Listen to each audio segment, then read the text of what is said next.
Rich Dad's Guide to Becoming Rich Without Cutting Up Your Credit Cards.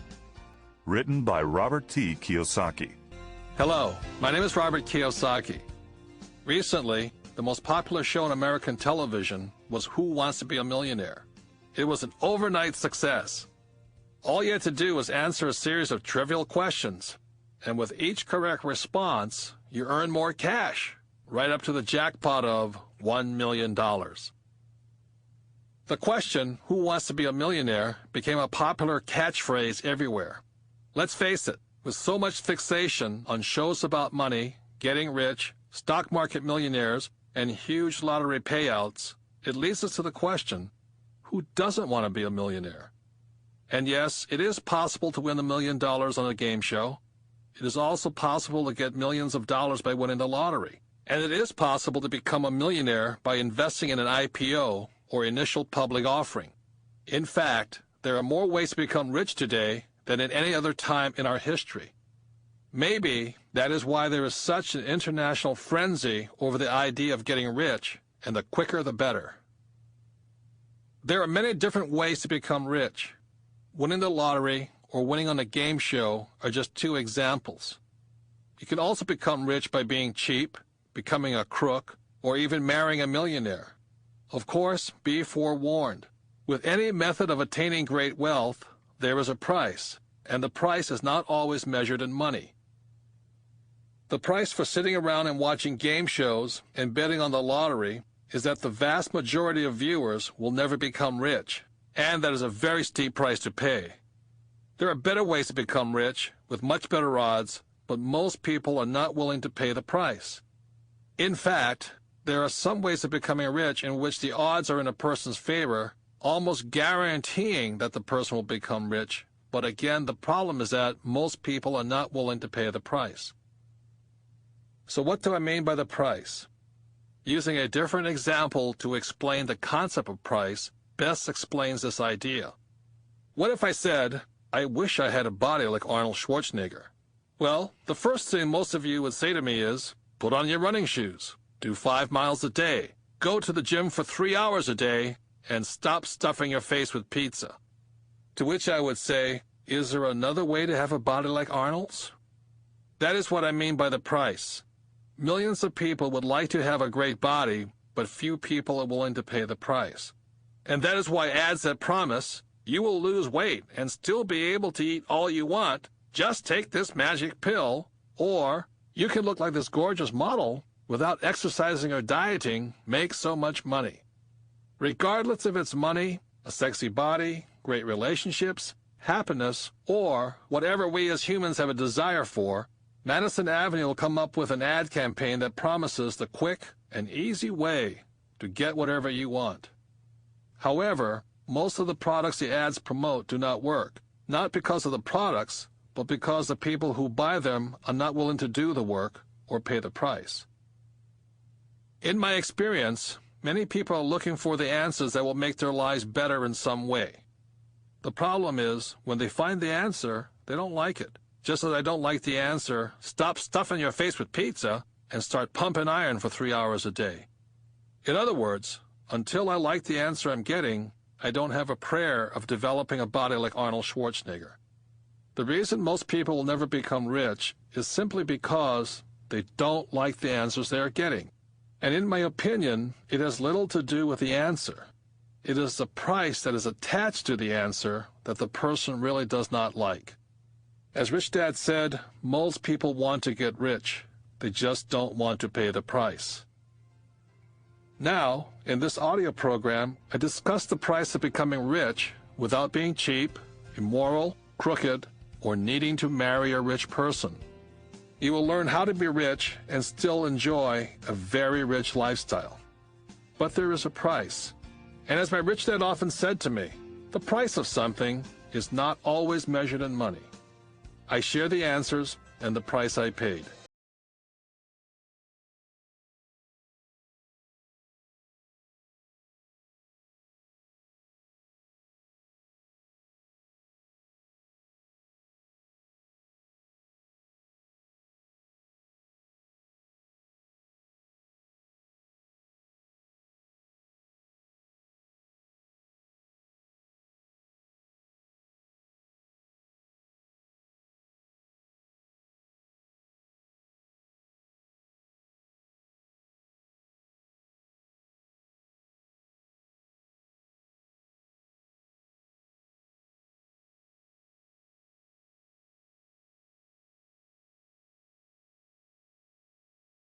Chapter 1. What is the price of being cheap? There are many books that popularize the idea of frugality and living below your means. Many so-called money experts write about, speak of, or broadcast on radio and TV the virtues of cutting up your credit cards, saving money, putting the maximum amount into your retirement plan, driving a used car, living in a smaller house, clipping coupons, shopping at sales, eating at home, passing used clothes from older kids down to the younger kids, taking cheaper vacations, and other such tips. While these are excellent ideas for most people, and while there is a time and place for frugality, most people do not like these ideas. The truth for most people is that they love to enjoy the finer things of life that money can buy. For most people, a big home, a new car, fun toys, and expensive vacations are much more fun and desirable than putting money away in a bank. Most of us tend to agree with the wise sages professing frugality and economic abstinence. Yet deep down, many of us would rather have a platinum credit card without a spending limit that is paid for by your rich uncle. While most of us enjoy the wonderful things money can buy, we realize that it is the unbridled desire for the fun, fine, and fancy things of life that gets many of us in financial trouble. And it is the financial trouble that these desires spawn that causes the money gurus to say, cut up your credit cards, live below your means, buy a used car. On the other hand, my rich dad never said to me, cut up your credit cards. He never said, live below your means. Why would he advise me to do things he personally did not believe in? When it came to the idea of frugality, he did say, you can become rich by being cheap. But the problem is, even though you're rich, you're still cheap. He would further say, it makes no sense to me to live cheap and die rich. Why would anyone want to live cheap, die rich, and then have the kids spend your life savings after the funeral? Rich Dad noticed that people who scrimped and saved all their lives often had children who acted like starving hyenas once the parents were gone. Instead of telling me to live cheaply, Rich Dad often said, if you want something, find out the price, then pay the price. He also went on to say, but always remember, everything has a price. And the price for becoming rich by being cheap is that you're still cheap. Rich Dad went on to explain, you can become rich by marrying someone for his or her money, but we all know the price of that. You can become rich by becoming a crook, and we all know the price of that choice. When I was a kid, I thought a crook wore a mask and robbed banks. Today I realize that there are many crooks that wear blue suits, white shirts, red ties, and who are often respected members of their community. There are others who become rich by betting at the casino or the racetrack, on the lottery, or blindly throwing their money into the stock market. We know the price of that. During the dot-com mania, I knew many people who were ready to write a check if all you said was, I'm starting an internet company. You can become rich by being a bully, and we all know what happens to a bully. Eventually, an even bigger bully comes along, or the bully finds that the only people willing to do business with him or her are people who enjoy being pushed around. And, as described earlier, you can become rich by being cheap. And we all know that the world tends to despise rich people who are cheap. Most of us have met people who always want a larger discount, complain about the bill, or even worse, refuse to pay the bill for one frivolous reason or another. A friend who owns a dress shop often complains about the type of customer who buys a dress, wears it to a party, and then returns it a few days later asking for her money back. And of course there are those who drive old cars, wear clothes too long, buy cheap shoes, and look poor, and yet have millions of dollars in the bank. While these individuals can become rich with such cheapness, there is a price far beyond money for such behavior. Rich Dad and I talked further about the price of being rich. He told me the price is different for different people. Rich Dad often said, the only people who think life should be easy are lazy people. Not being satisfied, I pressed on with my questioning. What did he mean by the price is different for different people? His reply was, I would like to think that we all come into this world with unique gifts and talents. Gifts and talents such as singing, painting, athletics, writing, parenting, preaching, teaching, and so on. But just because God gave us these talents, it is still up to each of us to develop those talents. And developing those talents is often the price. The world is filled with smart, talented, and gifted people who are not what we would call successful financially, professionally, or in their personal relationships. While each of us has gifts, each of us has personal challenges to overcome. No one is perfect. Each of us has gifts and challenges, strengths and weaknesses. That is why I say, the price is different for different people, because each of us has different challenges. The only people who think life should be easy are lazy people. I do not know if Rich Dad's statement about lazy people is true or not. I do know that his statement has been useful for me whenever I found myself complaining about things not being easy or things not going my way. When I find myself saying, I wish things were easier, I know I am getting lazy. So whenever I find myself wishing things would be easier, I take a break, check my attitude, and ask myself about the long-term price of having that attitude.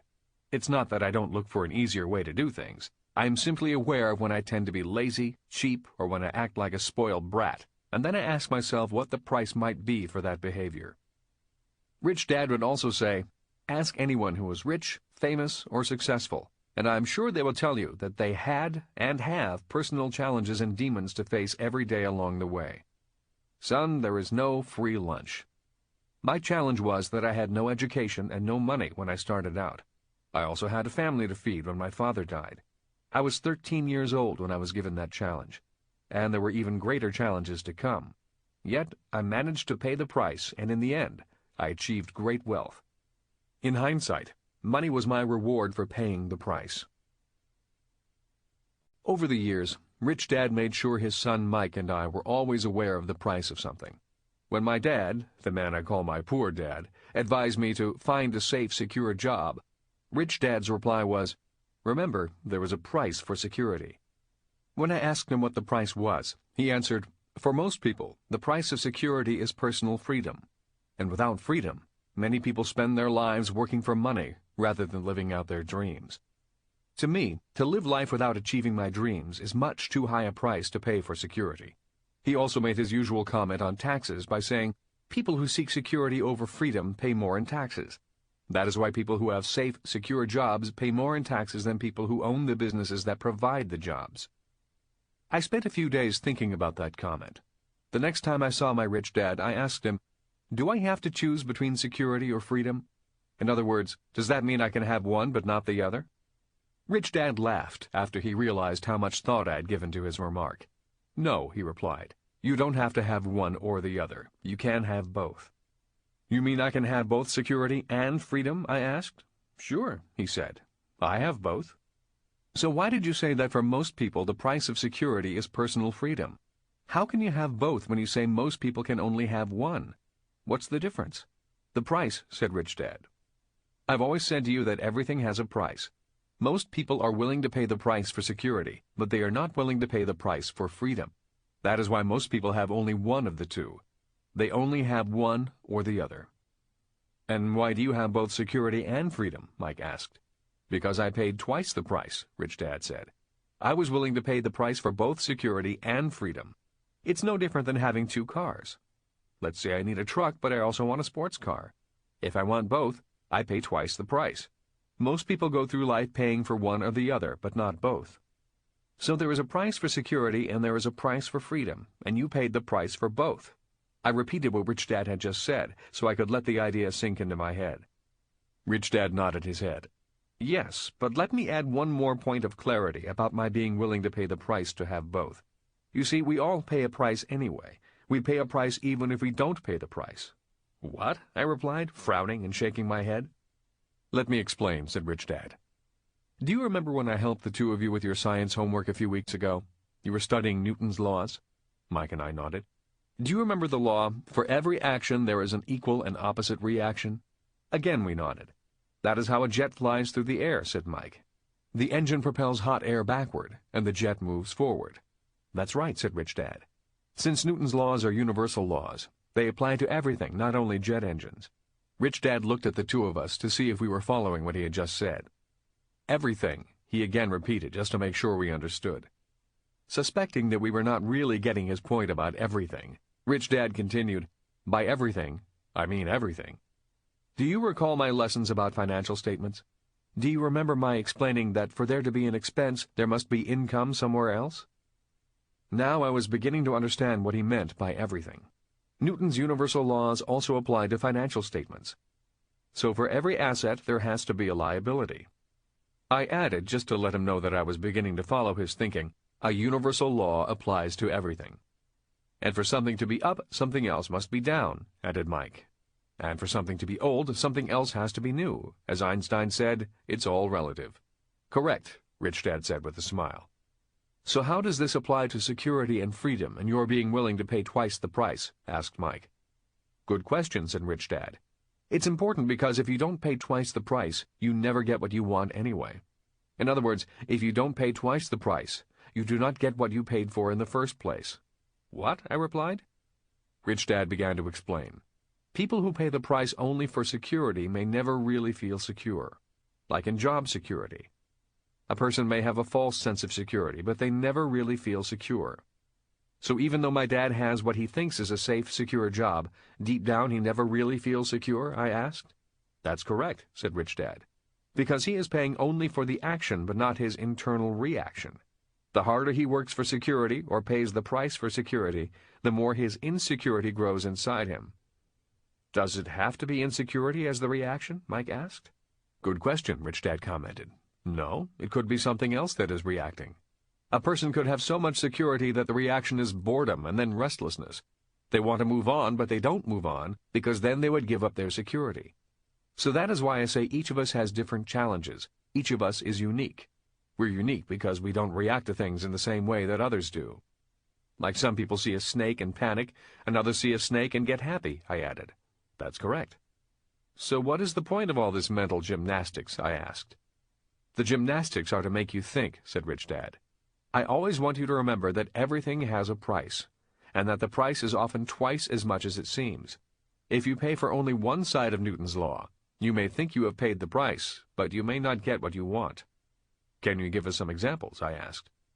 I can give you general ones because, as I said, each of us is unique, said Rich Dad. But as a general rule, always remember there are two sides to each situation. For instance, the best employer has usually started his or her career as an employee. He or she uses that prior experience as an employee to develop a management style that empowers the employees he or she manages. So a good employer will be honest and treat his or her employees how he or she would like to be treated, I asked. Exactly, Rich Dad nodded. Now let's look at an extreme example. What do you think it takes to be a good detective? To be a good detective? Mike and I repeated in tandem. Yes, a good detective, Rich Dad continued. To be a good detective, a detective first must be honest, moral, and of the highest integrity. Is that correct? I would hope so, said Mike. But to be good, a detective must also think exactly like a crook, or someone who is immoral, unlawful, and unethical, said Rich Dad. Always remember Newton's law. You cannot be a good detective without also being able to think like a good crook. Mike and I were now nodding. We were finally beginning to understand where Rich Dad was going with this whole lesson. So that is why a person who tries to become rich by being cheap still winds up, in many ways, as poor as someone who has no money. Rich Dad continued, and why someone who seeks only security never really feels secure, or someone who seeks low-risk investments never feels investing is safe, and someone who is always right eventually winds up wrong. They pay the price for one side of the equation, but fail to pay the full price. They violate a universal law. Mike chimed in, that is why it takes two people to have a fight. And to be a good detective, you also have to be a good crook. To lower risk, you also have to take risks. To be rich, you have to know what it is like to be poor. To know what a good investment is, you also have to know what a bad one is. And that is why most people say investing is risky, I added. Most people think that to invest in a safe investment, you must also lower your return on the investment. That is why so many people put money in a savings account. They put it in for security and are willing to take less interest for that safety. But the fact is, their money is being eaten away by inflation, and the interest on their money is taxed at a high rate. So their safe as money in the bank idea is not such a safe idea. Rich Dad concurred. Having money in the bank is better than not having money in the bank. But you are correct in saying that it's not as safe as they may like to think it is. There is a price for that illusion of safety. Mike then turned to his dad and said, You've always said that it's possible to have both low-risk investments and very high returns. Yes, replied Rich Dad. It is relatively easy to get a 20 to 50% return without paying a lot in taxes, or using much of your own money if you know what you're doing, and still have security. So what you're telling us now, Mike said, is that the price you paid was higher than what the average investor is willing to pay. Rich Dad nodded. Always remember that everything has a price, and that price is not always measured in money. When I hear money gurus saying, cut up your credit cards, buy a used car, live below your means, I know they mean well. and for most people their advice is good advice. But as my rich dad said, everything has a price.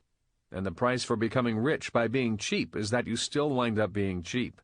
And living life as a rich but cheap person is, in my opinion, a very expensive price to pay.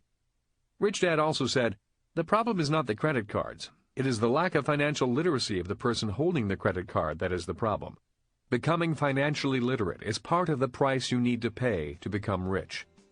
And that is why so many people do not like the idea of cutting up their credit cards and living below their means.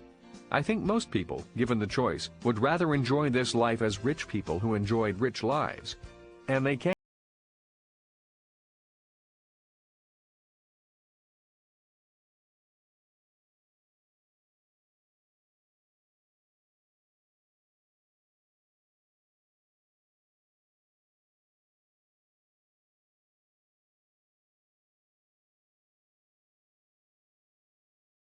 Subject of English. I failed English because I could not write, or I should say, my English teacher did not like what I wrote about, and my spelling was horrible. That meant I would have to repeat my sophomore year. The emotional pain and embarrassment came from many fronts. First of all, my dad was the superintendent of education for the island of Hawaii and in charge of over 40 schools. There was snickering and laughter throughout the halls of education as the word spread from school to school that the boss's son was an academic failure.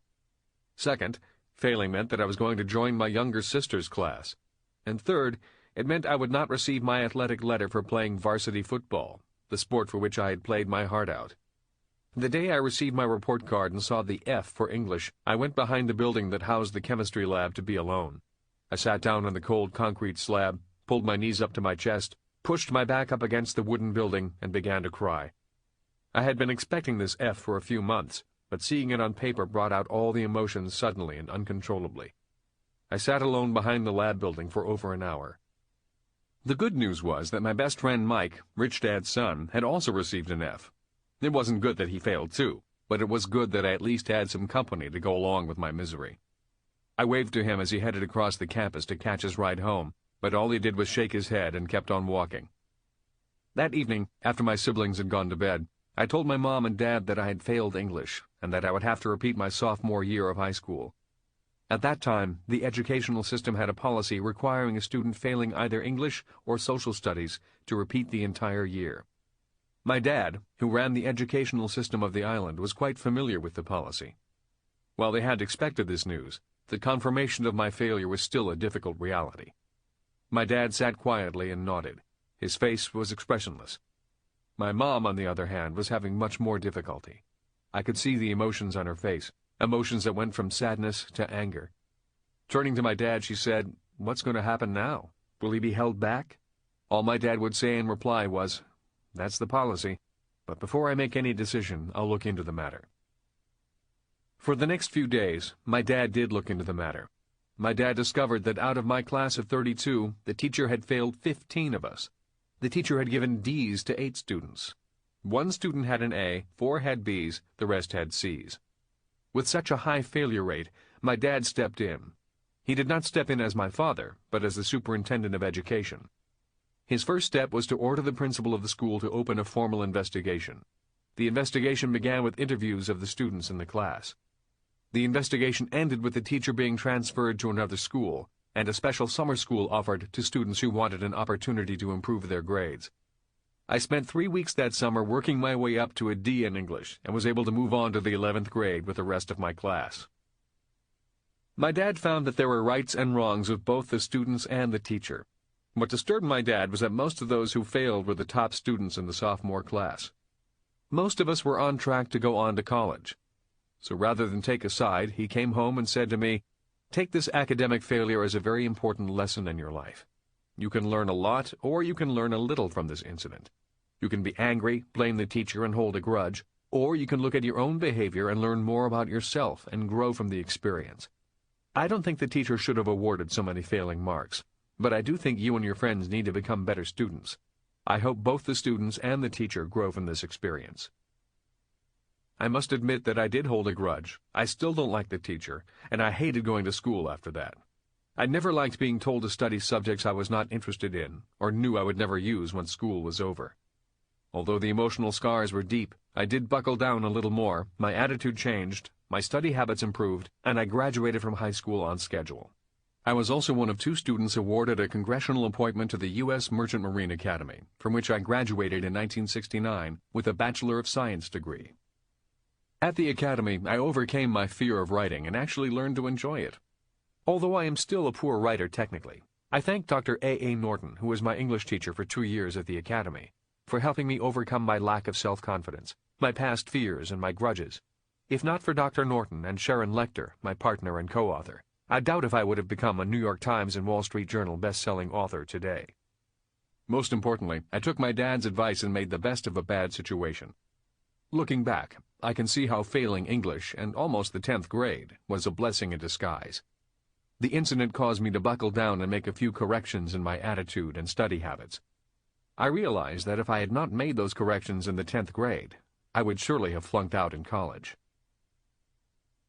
His son's F in English from the same teacher disturbed Rich Dad. He was grateful that my dad intervened and set up a summer school program for us to make up our failing grades. Yet he used the experience to pass along a different lesson to Mike and me. "Our lives are ruined," I said. "What's the use?" added Mike. "We will never get ahead because of that one teacher. On top of that, we have to spend our summer in a classroom." Mike and I complained a lot after we failed English. In some ways we felt our future, or at least our summer, had been taken away from us. We could see the so-called smart kids moving on, and we felt we were left behind. Many of our fellow classmates walked by us and snickered.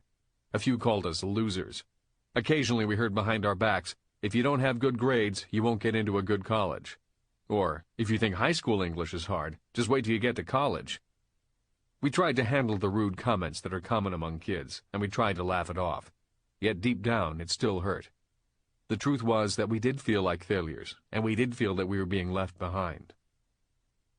One day, after summer school, Mike and I were sitting in Rich Dad's office, discussing our classmates' comments and how we felt about them. Rich Dad overheard us, sat down, looked the 2 of us straight in the eye, and said, "I'm tired of you 2 boys whining and complaining. I'm tired of the 2 of you thinking like victims and acting like losers.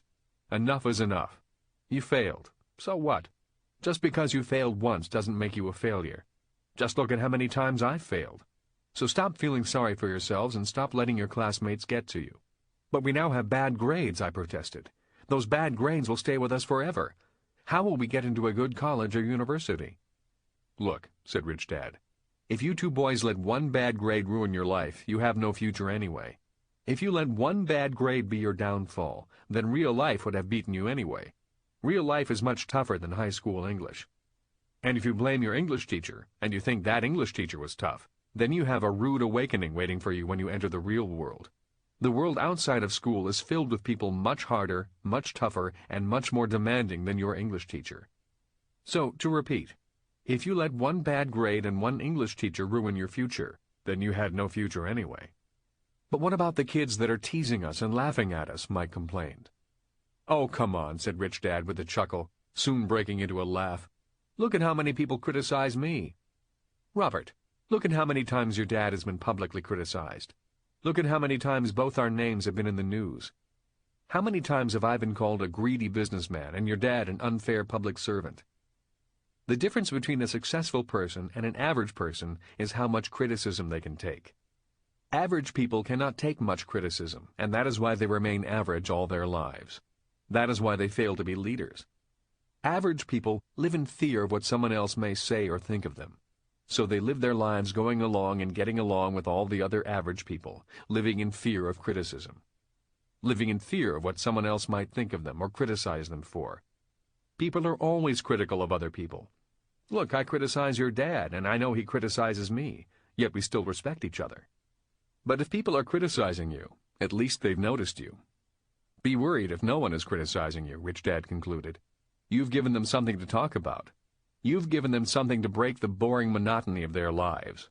If you can learn to handle criticism, you are learning something valuable for your life. Look, 33% of the people will love you no matter what you do. 33% of the people will dislike you regardless of what you do, good or bad. And 33% of the people don't care either way. Your job in life is to ignore the 33% who will never like you and do your best to convince the 33% in the middle to join the 33% who love you. That's it. The only thing worse than being criticized is not being criticized. So even grown-ups live in fear of other people and being criticized? I asked. Rich Dad nodded. It's the number one fear of most humans. It's called the fear of ostracism, the fear of being different or of standing outside the herd. That is why public speaking is the number one fear, a fear greater than death for many people. So people just join the herd and hide in the herd because they are afraid of being criticized? Mike asked. Yes, and that is one reason so few people ever achieve great wealth.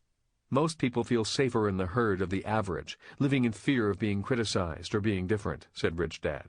Most people find it easier to be average, to be normal, to hide, doing exactly what the herd does.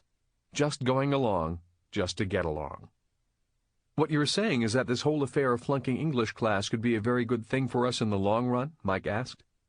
If you want to make it a good thing, replied Rich Dad quietly, or you can make it a bad thing. But what about our grades? Those grades will go with us for the rest of our lives, I added with a slight whine.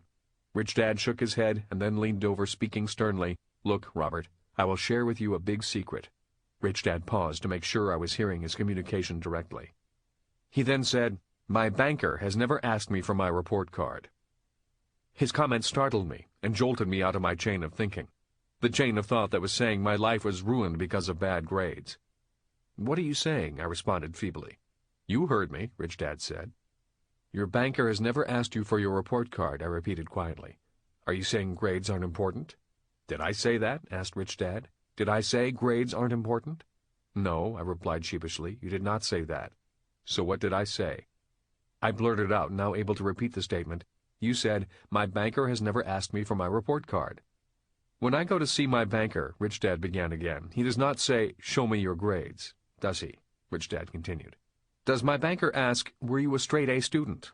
Does he ask me to show him my report card? Does he say, oh, you had good grades, let me lend you $1 million? Does he say things like that? I don't think so, said Mike. So what does he ask for? Asked Rich Dad. He asks you for your financial statement, Mike replied quietly. He always asks for updated P&Ls, profit and loss statements, and balance sheets. Rich Dad continued. Bankers always ask for a financial statement. Bankers ask everyone for a financial statement.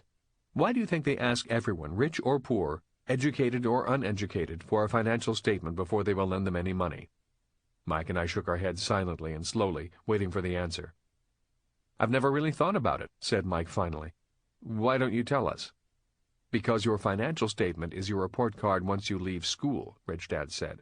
The problem is, most people leave school and have no idea what a financial statement is. My financial statement is my report card once I leave school? I asked incredulously. Rich Dad nodded his head. It's one of your report cards, a very important report card. Other report cards are your annual health checkup, your weight, your blood pressure, and the emotional health of your marriage. So people could have straight A's in their report cards in school and have F's in their financial statements in life? I asked. Is that what you were saying? Rich Dad agreed. It happens all the time. Often, people who had good grades in school have poor to average financial grades in life. Receiving a failing grade at age 15 turned out to be a very valuable experience for me, because I realized I had developed a bad attitude toward my studies. It was a wake-up call to make corrections. I also realized early in life that while grades are important in school, my financial statements would be my report card once I left school.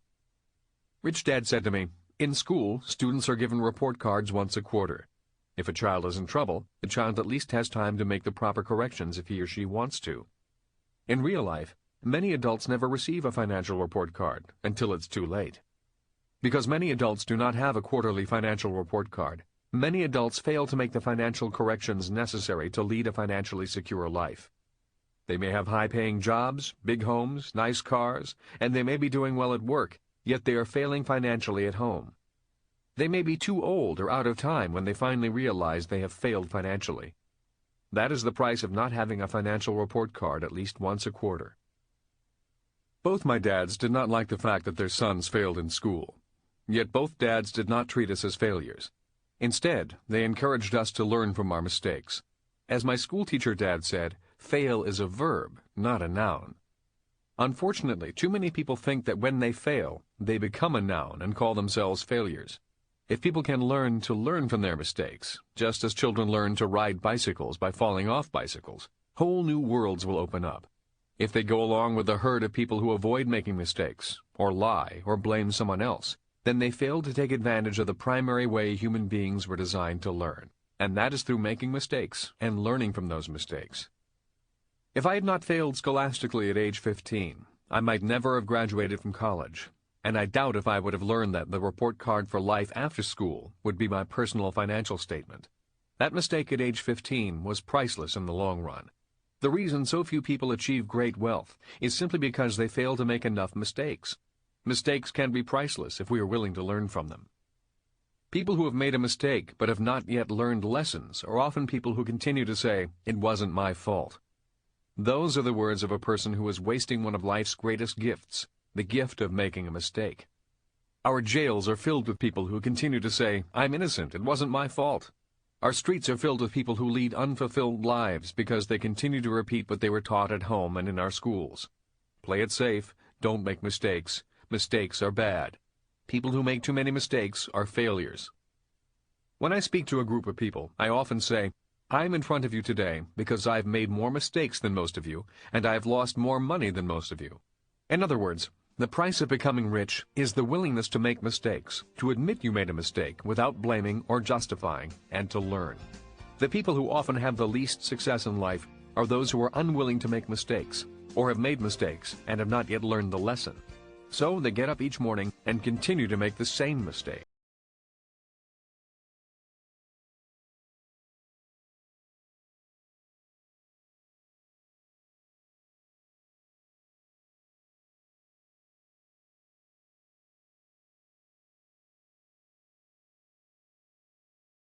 Asked, "Are you saying that a person does not need to go to school?" My answer is an emphatic no. I am not saying that. Education is more important today than ever before.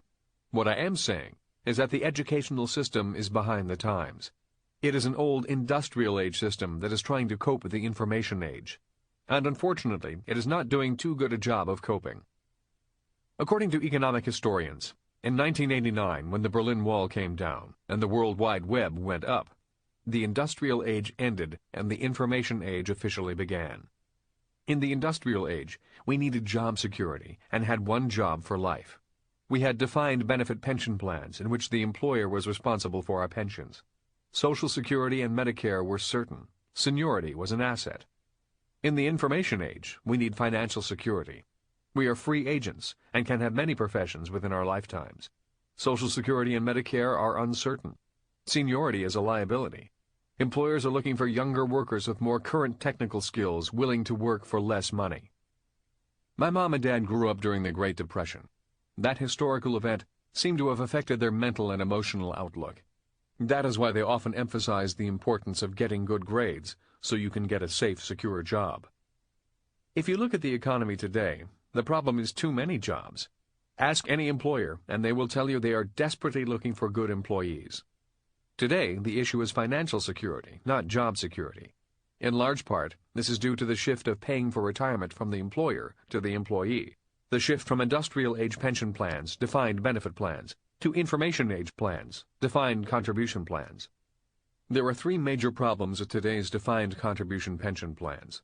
One is that they are to be funded by the employee, and many employees are not putting any money into their plans because they need the money to live on.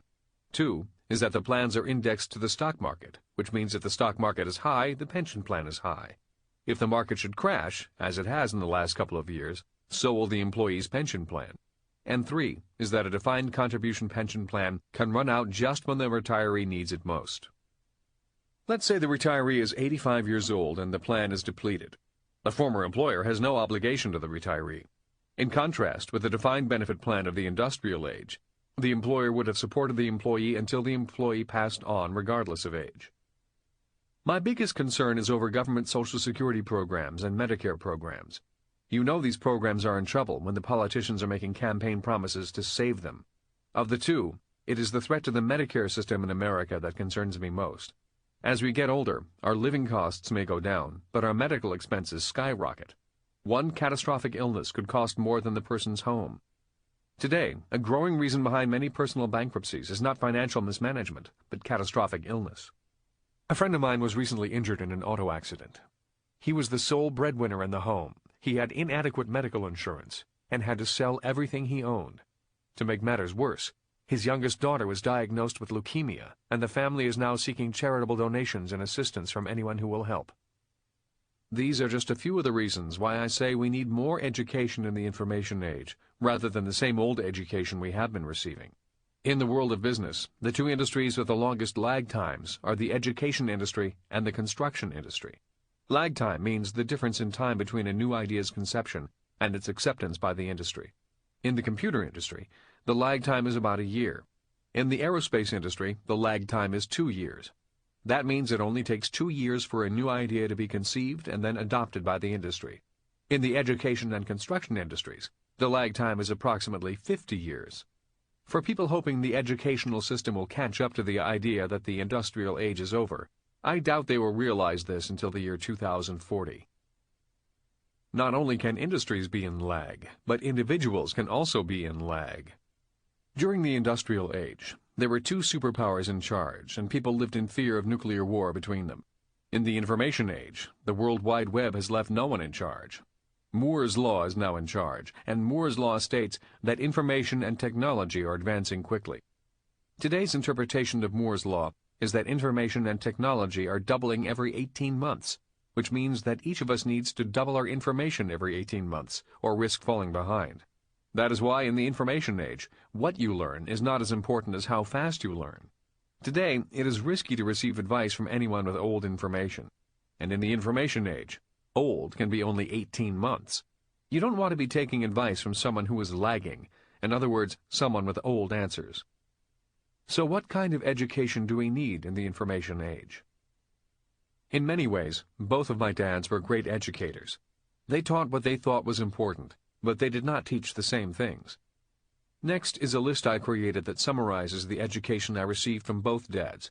Although there are many different types of education, for example, physical education, music and art education, spiritual education, which are all important, the following are the fundamental educational studies that are required for minimal security in the information age. 1. Scholastic education, the education that teaches you how to read, write, and do arithmetic. 2. Professional education, the education that teaches you the skill to work for money, such as learning to be a doctor, lawyer, plumber, secretary, electrician, or teacher. 3. Financial education, the education that teaches you how to have money work hard for you. Obviously, all three educational focuses are vital.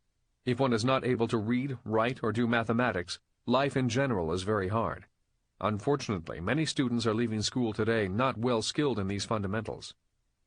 On May 7, 2000, the Arizona Republic ran an article that began with the headline, "LA Schools to Hold Back Thousands." Paraphrasing, the article made the following points. The nation's second-largest school system backed down from plans to flunk huge numbers of students that year.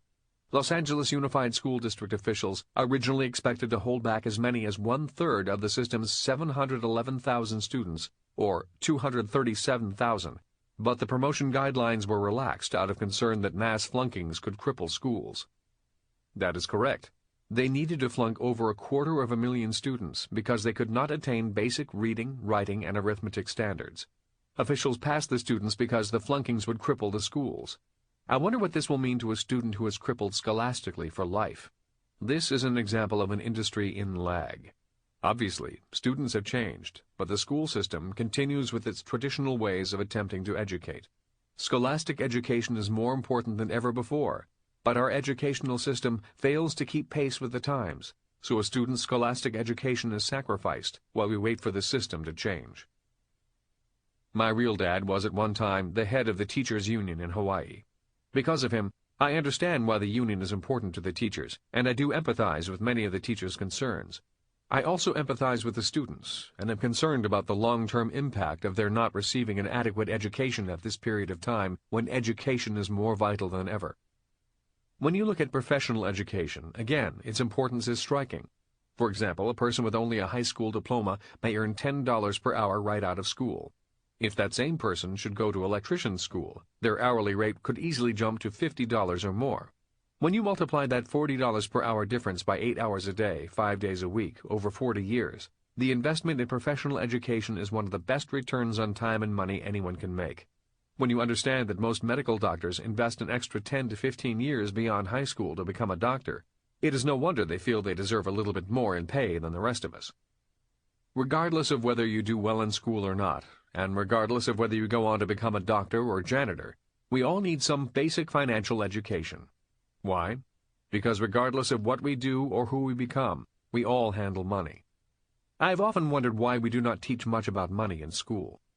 I have often asked educators this question, and have heard responses such as, "We do teach economics in school," or "Many of our students learn to invest in the stock market," or "We offer a junior business program for students who are interested in business." Again, I realize that the people in this system are teaching what they know and are doing the best they can. Yet if you ask most bankers, they will tell you that they are looking for more than a stock portfolio or the student's grades in economics. But for most people, highly educated or not, it is not what they know that is costing them money. It is what they do not know that is most expensive. Let us take just one subject as an example of lack of education, and that subject is taxes. Most of us realize that taxes are our single largest expense. We are taxed when we earn, spend, save, invest, and die. Now compare the difference in taxes an employee pays as compared to what a business owner pays. The dollar amount over 40 years is staggering. One of the reasons so many people who go to school, get good grades, and get a good job struggle financially is simply because most of their money goes to the government, the same government that educates us or fails to educate us. And taxes are just one small subject in the world of financial education. Now compute the cost of what happens to a person who cannot read a financial statement, much less know what a financial statement is, or what happens to a person who does not know the difference between an asset or a liability, good debt and bad debt, debt versus equity, or the differences between passive income, earned income, or portfolio income. It is the lack of this basic financial education that undermines a person's basic financial intelligence. It is this lack of financial intelligence that causes many people to work hard professionally, often earning a lot of money, but fail to get ahead financially. They may have job security, but many never find financial security. My rich dad often said, "Financial intelligence is not how much money you make, but how much money you keep, how hard that money works for you, and how many generations you pass that money on to." One of the main reasons that poor and middle-class kids start with a financial handicap in life is that their parents pass nothing on to them financially. It is hard to include in your will your job and your company pension plan. I know, because my parents left very little money for their kids to move forward on, while Rich Dad gave his children millions of dollars in financial head starts. It is estimated that when John Kennedy Jr. died, he passed on hundreds of millions of dollars to each of his sister Caroline's 2 children. Take a moment to think how your life might have been different if you had a $100 million head start. What could you do with your life rather than get up and go to work?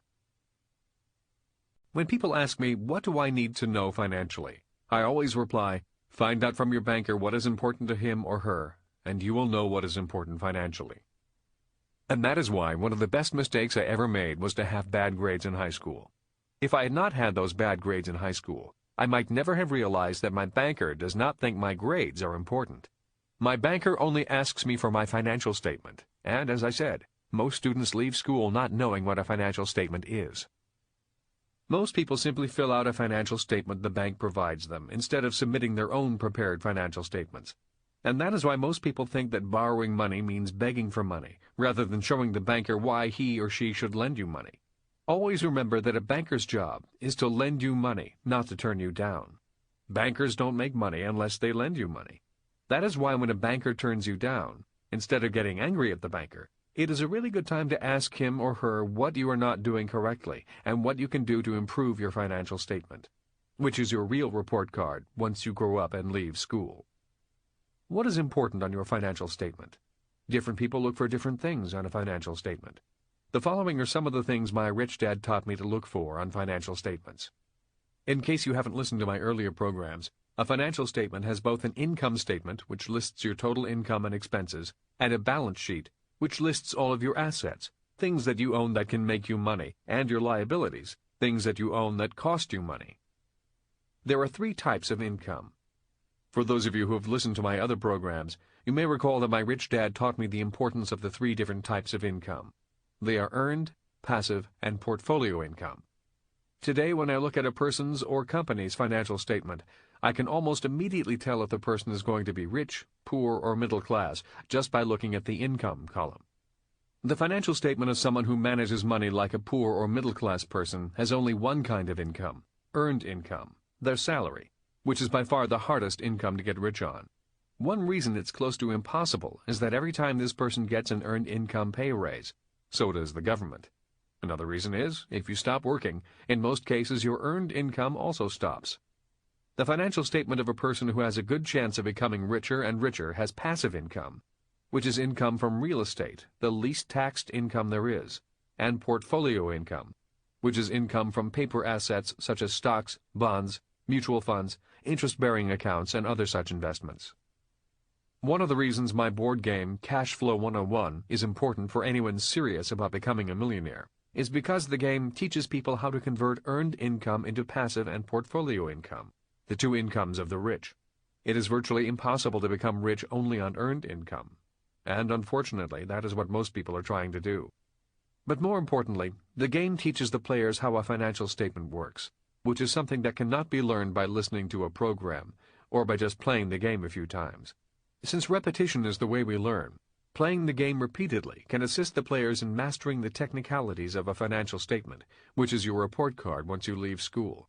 By repeatedly learning how a financial statement really works, the game also reinforces the importance of passive income and portfolio income, which is the income of the rich.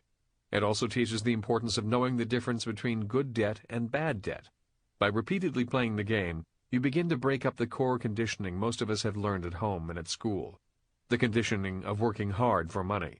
The game trains your brain how to convert earned income into passive income and portfolio income. Let me share with you the 3 common complaints about the cash flow game. 1. It takes a long time to learn. I recommend dedicating 2 4-hour sessions to learn the basics of the entire game. 3 hours playing and 1 hour debriefing the lessons learned with the rest of the players. Players report that the 1-hour debriefing session is the best part of playing the game. The players relate the game to their real-life financial challenges. After the 2 sessions, you are better able to try different financial strategies in order to win the game.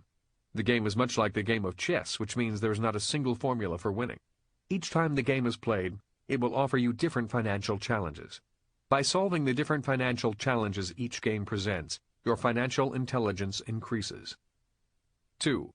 It takes too long to play. The game does take a long time, especially when a person first begins to learn. But the length of playing time decreases if the player learns to solve the different challenges the game presents each time. The object of the game is to consistently see if you can complete the game in about an hour.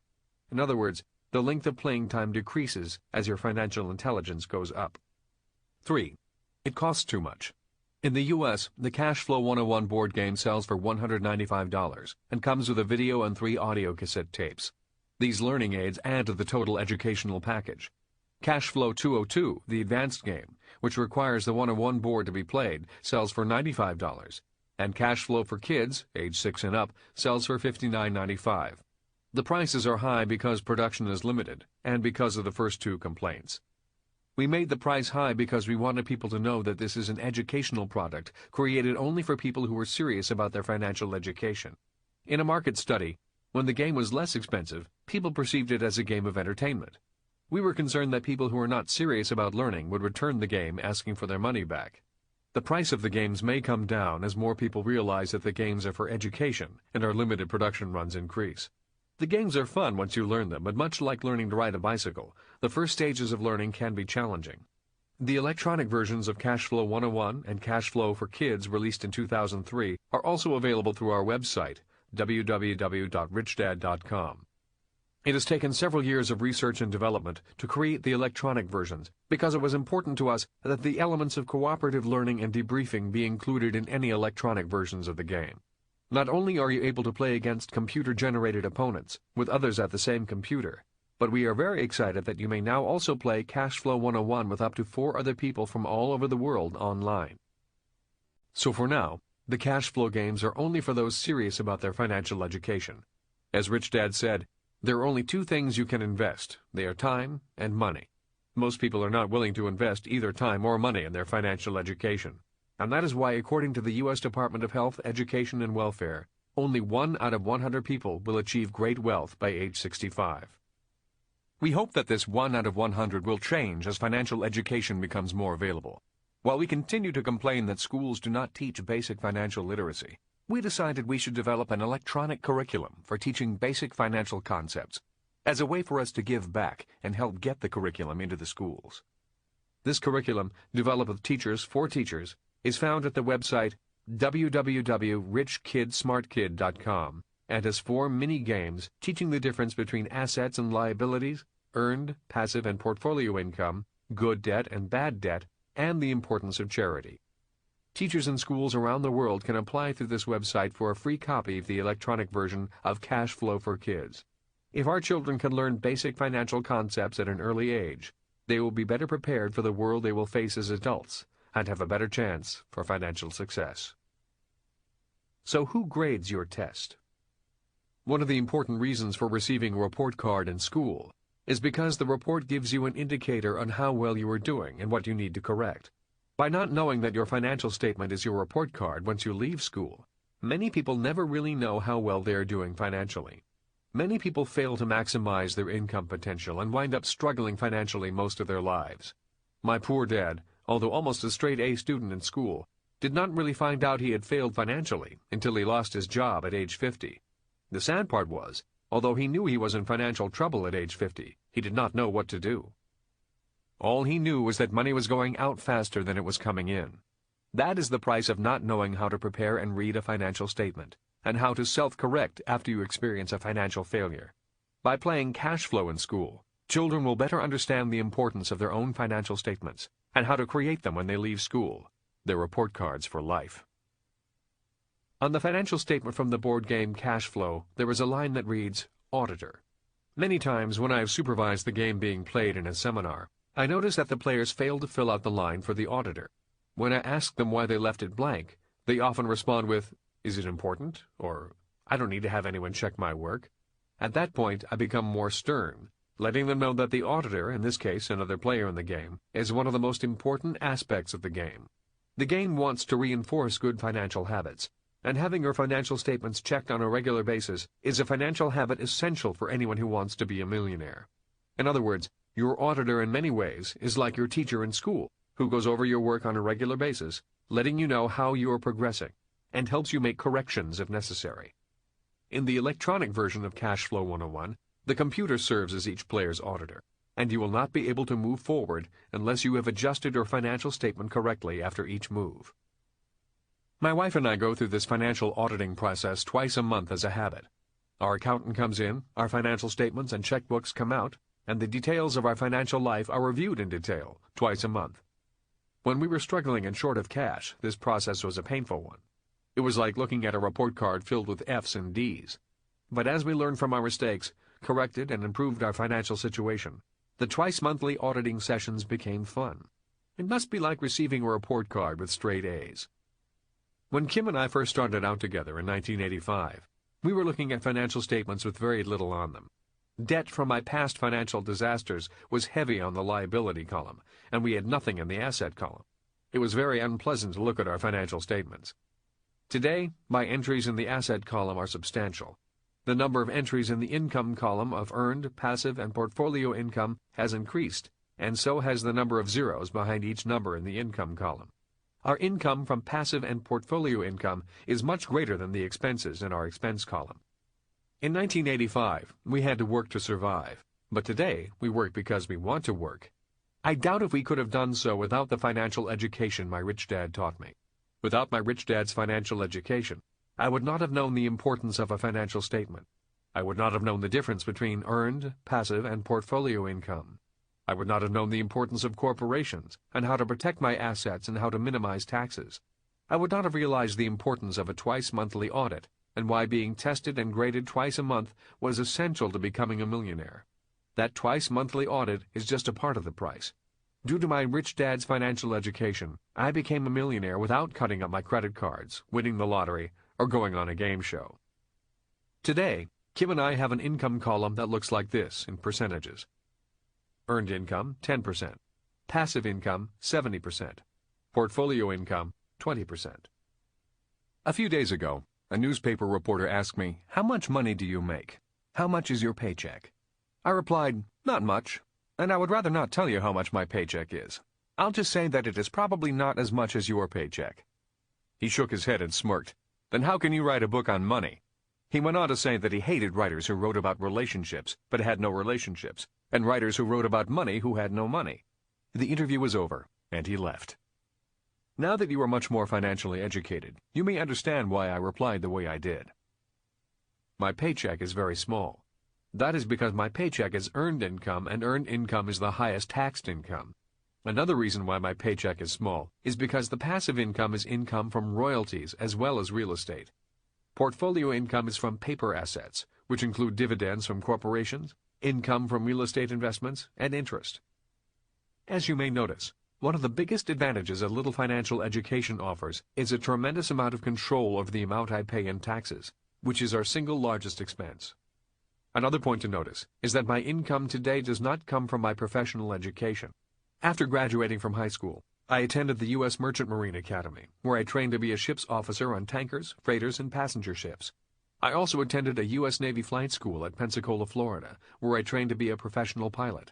Today, none of my income is derived from those two professions. The other point is that a lot of my passive income comes from a subject I failed in school. At the age of 15, if you recall, I almost failed my sophomore year because I could not write well.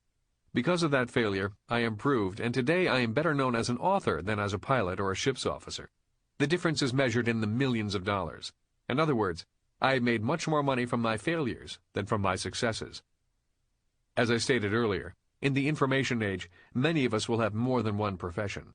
That is why in the information age, the issue is not what you learned, but how fast you learn. Remember Moore's Law, which is interpreted as information doubling every 18 months. And keep in mind that the number of right answers you knew or how good your grades were in school do not measure your success later in life. Your success is measured by how many answers you do not know, how many times you fail, stand up, learn from your mistakes, make corrections without blaming, lying, or justifying, and then move on.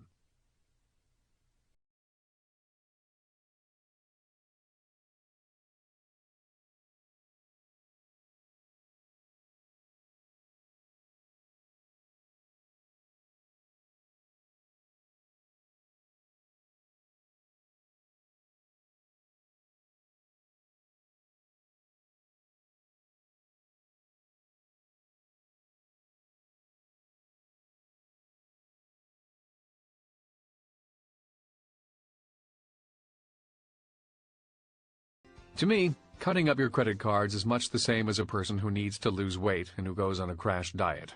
Faithfully, one diets for a month, living only on 3 carrot sticks per meal, and for dessert after dinner you have 4 ounces of plain yogurt. After 30 days, you cannot stand the pain any longer. One day in the mall, a young worker from the chocolate chip cookie company offers you a small sample. The aroma of those fresh-baked cookies is overpowering to the senses, so you say to yourself, "Oh, go ahead. You've been good. Just have a small piece of that cookie." Suddenly, you find yourself buying a bag to take home to the family, but the bag of cookies never leaves the shopping mall. The binge is on, and soon you are 10 pounds heavier than when you started the diet. The action of crash dieting leads to the reaction of overindulging. The people that know me know that I do not have the answer for the yo-yo diet. If I did have the diet that guaranteed permanent weight loss, I would be richer than Bill Gates. But unfortunately, I personally know only too well what it feels like to diet and then go back on an eating binge. While I do not have the solution for instant weight loss, I do have a solution for binge spending and credit card debt, and cutting up your credit card is not part of that solution. But again, my solution comes with a price, and once more the question will be, are you willing to pay the price? A friend of mine and his wife are models of physical beauty. They are slim, trim, and healthy. Dieting is not an issue for them. Working out at the gym is not a problem either. Managing their money is a different story. Both are in their late 40s, making a lot of money, but they also spend so much money, it frightens most people who know them. These are the people that pay off their old credit cards with their new credit cards. When they max out on their home equity loans, they buy a bigger house. In other words, they work hard making a lot of money just to push the string forward. They also have a full-time maid and a nanny for their kids. They have more cars, more toys, more clothes, more lavish vacations than people making 10 times more than they do. We have been great friends for years, so when we get together, They get on me for my lack of food and exercise discipline, and I get on them for their lack of financial discipline. As I said earlier, we all have our different challenges in life. Mine is food, and theirs is money. I love spending money, but Kim and I are not foolish with our money. I love having the finer things in life. I love having the choice of flying first class or economy. I love tipping people well if they have given great service. I also don't tip if the service was rotten. I love giving bonuses when extra money comes into the company. I love making my friends rich when our investments do well. I love the freedom that money buys. I love working if I want to and not working if I don't. So for me, money is fun. Money buys me more choices. And most importantly, it has bought Kim and me the freedom from the drudgery of earning a living. That is why I do not understand people who say money does not make you happy. I often wonder what they do for fun. When someone says, cut up your credit cards, I don't think it makes people happy. One of the main reasons people spend money is to make themselves happy. Now, there are people who carry such need for financial happiness to extremes, just as there are people who exercise and diet to extremes. But in my opinion, the main reason cutting up credit cards does not work in the long run is because cutting back on doing things you enjoy does not make most people happy. Given the choice, people would rather have more money and have the freedom to enjoy life more. The only people who say money does not make you happy are either people who already have a lot of money and are still unhappy, or people who would not know what being happy is anyway. In my opinion, it's not money that makes you unhappy. It's not being able to pay your bills or not having the money to do the things you would love to do that tends to make people unhappy.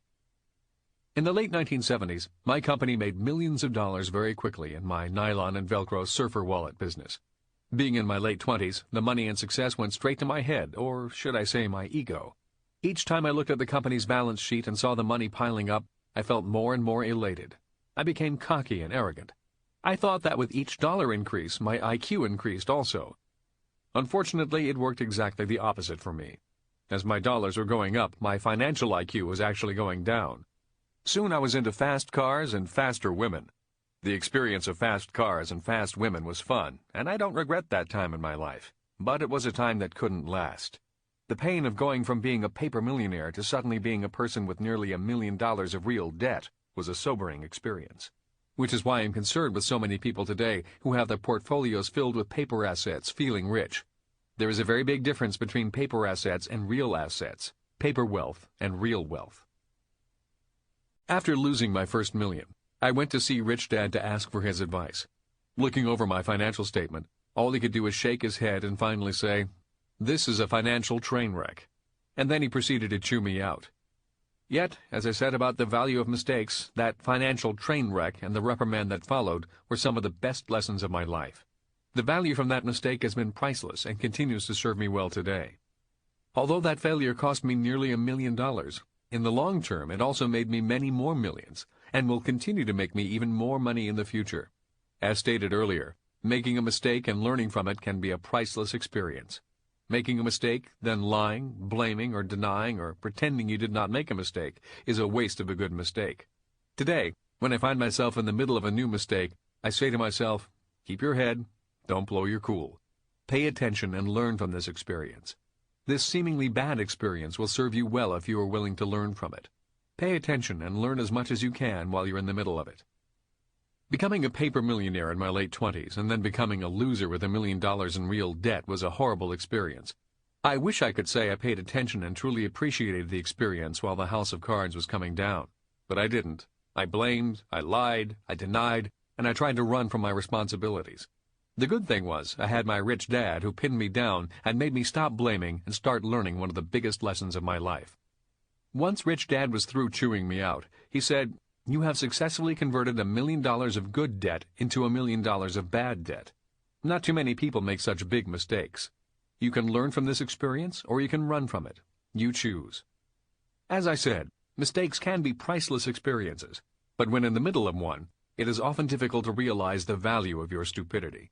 Nonetheless, that financial train wreck, as my rich dad called it, was filled with valuable lessons. One of the most important lessons I learned was to face my mistakes, learn from them, and try not to repeat the mistake. Another important lesson was on good debt and bad debt. I did not really understand the concept. My rich dad had often cautioned me about good debt and bad debt. He would say, every time you owe someone money, you become an employee of their money. He would explain to his son and me that good debt was debt that someone else paid for you, and bad debt was debt that you paid for with your own sweat and blood. That was why he loved rental real estate and would add, "The bank gives you the loan, but your tenant pays for it." I had heard the concept and understood it intellectually, but now I was learning the difference between good debt and bad debt with my body, my mind, and my spirit. Today, when I see people simply rolling their credit card debt into a home equity loan, I cringe. They may think it's a good idea, and the government offers you a tax break for doing so, but today I know better. All they have done is take very expensive short-term bad debt and turned it into less expensive long-term bad debt. It may bring them temporary relief, but it does not solve the problem. They have turned their credit card debt into a second mortgage, and for those of you who have listened to my other audiobooks, you know that the word mortgage comes from the old French word mort, which means death. In other words, mortir means an engagement until death. Like my friends who work hard only to get deeper in debt, they continue to push the string forward and not learn the lesson. Unless something changes, they will be engaged until death with bad debt. After I lost everything, I felt terrible, blamed others for my mistakes, and wanted to run from my problems. Rich Dad forced me to face my mistakes. Going over the numbers was a painful yet very useful process. By facing my mistakes, it was obvious that I could not possibly work hard enough to pay off all the debt. Most people only lose a little at a time, pushing the string of debt slowly forward. But when you lose a lot of money, the pain and reality of a lot of bad debt is sobering. It was life-changing for me. When you lose $100,000 or are $100,000 in debt, it is possible for most people to physically work hard and pay off that much debt. But when it's $1 million, hard physical work was not going to cut it, at least with my limited earning capacity. Once Rich Dad had calmed down, he looked at me and said, "You can walk away from this experience and pretend it never happened, or you can make it the best experience of your life." For those of you who have listened to our second audiobook, Rich Dad's Cash Flow Quadrant, and our third audiobook, Rich Dad's Guide to Investing, you know about my workout period and some of the different lessons I learned from the process. On that day back in 1979, Rich Dad taught me one of the lessons that has proven priceless. On that day, he said, "The rich have more debt than the poor. The difference is that they have good debt, and the poor and middle class are loaded up with bad debt." Rich Dad went on to say, "You should treat all debt, good or bad, the same way you treat a loaded gun, and that is with a lot of respect. People who do not respect the power of debt are often financially wounded by it, sometimes killed. People who respect and harness the power of debt may become rich beyond their wildest dreams. As you now know, debt has the power to make you very rich, and it also has the power to make you very poor." What do I mean by harnessing the power of debt? There are many reasons I do not join the bandwagon that says, cut up your credit cards, get out of debt, and live below your means. I do not say it because I don't think the advice solves problems for anyone who wants to be rich. For people who want to be rich, have a lot of money, and enjoy the lifestyle that money can bring, simply cutting up your credit cards and getting out of debt does not solve the problem. Nor does it necessarily make people happy. I do agree that, on just basic financial principles, cutting up your credit cards is good advice for most people. But simply getting out of debt does not work for anyone who wants to become rich and enjoy life. If a person wants to become rich, a person needs to know how to get into more debt, learn how to respect the power of debt, and learn how to harness the power of debt. So if people are not willing to learn how to respect and to harness the power of debt, then cutting up their credit cards and living below their means is great advice. Either decision has a price tag attached. Let me give you an example. A friend of mine came to the house a few months ago to show me his new car. "I got an amazing deal," he said. "I paid only $3,500 for it, put in $500 for some parts, and it runs great. I could easily sell it for $6,000. He then said, "Come on, sit in it, take it for a spin." Not wanting to be rude, I did as he requested and took the car for a ride around the neighborhood. At the end of the test drive, I smiled and said, "It's a great car."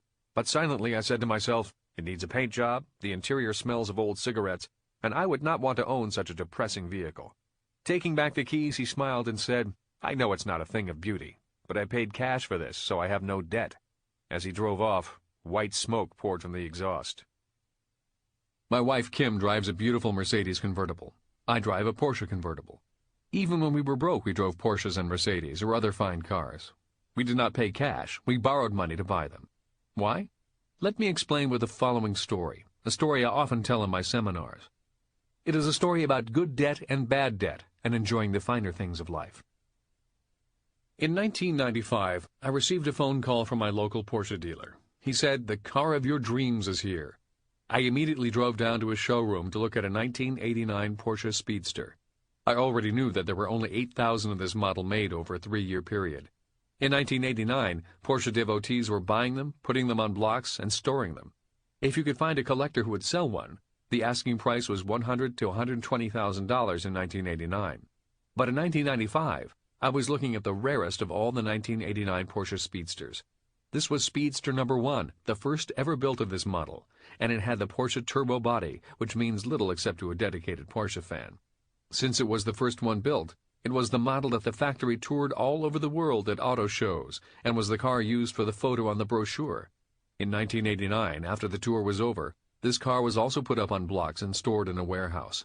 When a collector decided to sell it in 1995, the dealer called me. The dealer knew it was the car I had been looking for. The car may have been used, but it had only 2,400 miles on it. My wife Kim watched me go into a hypnotic state as I walked up to the car of my dreams. I sat in the car, took hold of the steering wheel, and inhaled deeply, smelling the rich scent of leather which was still with the car. The car was absolutely flawless. Kim looked at me and asked, "Do you want it?"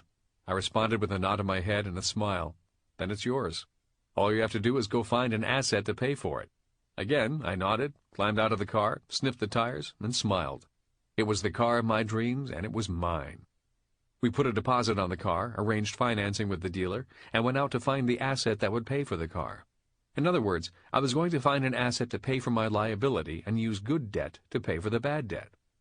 A little over a week later, I found a great piece of property, borrowed money to buy it, and the cash flow from the property paid for the debt on the Porsche. A few years later, the Porsche would be paid off, and I would still have the cash flow from the property. In other words, instead of getting poorer from having an expensive liability, I got richer and have the car of my dreams, which is still mine today. We did the same thing when my wife found the Mercedes of her dreams. There is a saying that goes, "The best things in life are free." And I agree. A simple smile can make so many people happy, and a smile costs nothing to give. A pat on the back with the single word "congratulations" costs nothing, and it can brighten up a person's whole day. A sunrise or a full moon costs nothing to appreciate. So in my opinion, the best things in life are free. What I'm talking about in this section are the finer things in life that cost money. The kind of happiness I am talking about is the happiness one finds from material things. I am not writing about inner happiness, because material possessions cannot give you that if you do not have it. Inner happiness is free and priceless if you have it. Your standard of living is a measure of your material happiness and satisfaction. There are 3 reasons why being aware of your material happiness or changes in your standard of living is important. They are, 1. Your standards change. As we age, our standards change. If people find their tastes improving but their ability to afford their refinements and tastes do not change, then people may begin borrowing, increasing their share of bad debt in order to afford these changes. If your standards change, especially to the more expensive side, it is important to find ways of increasing your income in order to afford those changes.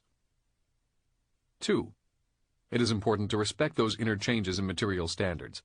A person's inner happiness can be affected if material standards change, but the person is not able to keep up financially with these changes. For example, I might be a happy high school boy with a $3,500 used car, but I would be an unhappy adult driving the same car I dreamed of in high school. Today, I meet many people who lack inner peace because they have not kept up with the changes in their desire for the finer things in life. I meet many people who are unhappy, living below their means, trying to be happy by only buying things that are cheap, affordable, but below their personal standards, which have improved. 3. You spend less if you buy what you desire. I am very happy with my car, and my wife is happy with hers. We may have spent more being clear on satisfying our material standards, which includes our house and clothing. But we actually spend less in the long run in time, money, and happiness because we buy what we want. I want you to have the wonderful material things this world has to offer, without sacrificing your financial well-being and winding up in financial hell. I tell this simple story of my Porsche for the following lessons about abundance.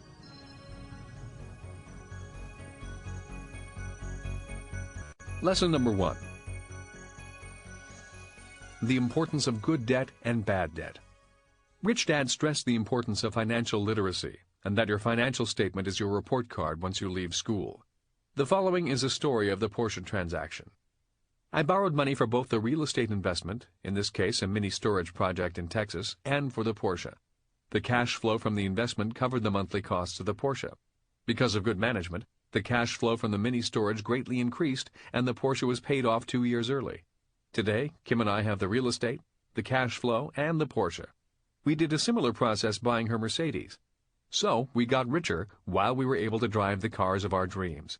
Our friends, the couple who live above their means and who drive the cars of their dreams, get poorer instead of richer because the income from their jobs is their only source of income. They are buying liabilities with bad debt instead of assets with good debt. Buying assets with good debt that provide the cash flow for paying for the things you want in life is what Rich Dad taught me. The cash flow from your assets represents your money working for you. When it comes to good debt versus bad debt, let me repeat what Rich Dad often said to me. Every time you owe someone money, you become an employee of their money. That is, if you take out a 30-year loan, you've instantly become a 30-year employee. Rich Dad did borrow money, but he did his best not to become the person who actually paid for the loans. That's the key. His advice bears repeating. He would explain to his son Mike and me that good debt was debt that someone else paid off for you, and bad debt was a debt that you paid for with your own sweat and blood. His love of rental properties was based on the bank gives you the loan, but your tenant pays it off for you. Let me use a typical real-life example to illustrate just how this works. Assume that you find a nice little house for sale in a decent neighborhood. True, the home needs some fixing up, perhaps a new roof, new gutters, maybe a new paint job. But by and large, it's surrounded by other homes that are fairly well maintained, the neighboring area is solid, and the schools are good. Even better, the neighborhood is right next to a local state university, which is always looking for more housing for its students as the enrollment on the campus continues to increase year after year. The homeowner wants to retire and move to someplace warm and sunny. He's asking $110,000 for his house. You negotiate a bit with him and you finally settle on a price of $100,000. You already have $10,000 saved up in your bank account, so you need to get a mortgage for at least $90,000. But in truth, since that $10,000 is pretty much all the cash you have on hand, you decide to apply for a mortgage of $100,000. Why? Because of that extra $10,000, you can pay off the bank's closing costs as well as pay a local handyman to paint the house and repair the roof and gutters. In most cases, the bank will be happy to give you the mortgage. Why? Because the mortgage is secured by the collateral value of the house. Remember, the bank is in the business of making loans, and will do so when they know that there's real collateral to help secure that loan. Let's move on. Under current finance rates, the bank gives you a 30-year mortgage at a rate of 6%. First, of course, they want that $10,000 as a cash down payment, which you give them. Once you figure in your property taxes, your monthly mortgage payment is going to be about $700. But as mentioned before, you don't want to be an employee of that bank loan for the next 30 years. The better approach is to have someone else pay off that debt for you. Rich Dad would suggest that once you close the deal and own the home, you then start talking to the local university about the availability of your home to be rented by students. Let's say that you charge $1,000 a month for the rent. If the home has 4 bedrooms, it could easily accommodate 4 students, each of whom would pay $250 a month. That's a fairly modest amount even for the most cost-conscious student. Or you can simply check with the local real estate agency to see if they can handle the rental of your property. For a small monthly maintenance fee, many real estate agencies will not only find a renter for your property, but will also take care of any minor handyman issues such as fixing a clogged toilet. Here's more good news. If your rental property is earning you $1,000 a month and your mortgage payment is only $700, then your monthly net is $300. This net income is what is known as passive income. That is, you're not doing any heavy lifting or hard labor to earn it. Someone else, your tenant, is paying off your 30-year mortgage for you. And even better, you're earning an extra $300 a month. Rich Dad's real estate investing philosophy is primarily based on cash flow. Are you having a positive cash flow at the end of each month? But there is also the popular philosophy that real estate generally goes up in value. While you're earning that extra income each month, you're also paying down that mortgage month by month. That means that very slowly but steadily, you are building up more equity in the home. Since most real estate properties are believed to gain in value over time, your original investment of $110,000 in that home should also be appreciating in value. In other words, if 10 years from now you decide you want to sell the home, the market value of the house might have gone up to $125,000. So, on paper, you would make a nice tidy profit of $15,000 from the sale of the house, as well as all the passive income you collected. But a word of Rich Dad caution. Always keep your eye on your cash flow. Look at potential appreciation in real estate as a bonus, not as a reason to buy. Listen to one of my previous audiobooks, Rich Dad's Success Stories. That's a collection of success stories of everyday people from all over the United States, as well as a few from around the world, who were fed up living paycheck to paycheck. They just got tired and frustrated of trying to count the years until they could retire and then theoretically live off their 401ks, assuming that their 401ks still had enough money on them to allow them to retire. In that audiobook, you'll find easy-to-follow first-hand accounts of people, some as young as teenagers, some nearing retirement, who have followed Rich Dad's advice and started to develop steady streams of passive income. Many of those success stories are built upon real estate investing. All of the people in the program tell about how they had to overcome their fear of taking that initial financial leap of faith to find that first investment property and then making it happen. But invariably, once they started to see the stream of passive income develop, they almost all went back and repeated the process again, in many cases again and again. Some of those folks have gone from simple one-family properties to larger properties, and all of them point to Rich Dad's advice as having led the way for them. In some of the success stories, the individuals decided to invest in small businesses in order to earn their financial freedom. One of the chapters profiles a woman who started to invest in laundromats. As soon as she and her husband found that it was a fairly safe and easy investment to make, they then invested in 2 more. Now, she and her husband are doing quite well financially, and they'll be the first to tell you that it was simply a matter of doing some financial homework and making their money work for them, rather than working for their money. The point is that most people can't seem to get ahead financially because of the monthly onslaught of bills to pay. It's only when they finally make up their minds to do something about their financial lifestyle that they find the self-determination to look at other ways of generating money. And as Rich Dad says, if you want to get out of the rat race, then you'd better start learning about the different types of income: earned, portfolio, and passive. Whether it's investing in real estate, or business, or other kinds of investments, the sooner you discover that there are lots of easier and better ways to make money than just having a job, the better off you and your family are going to be.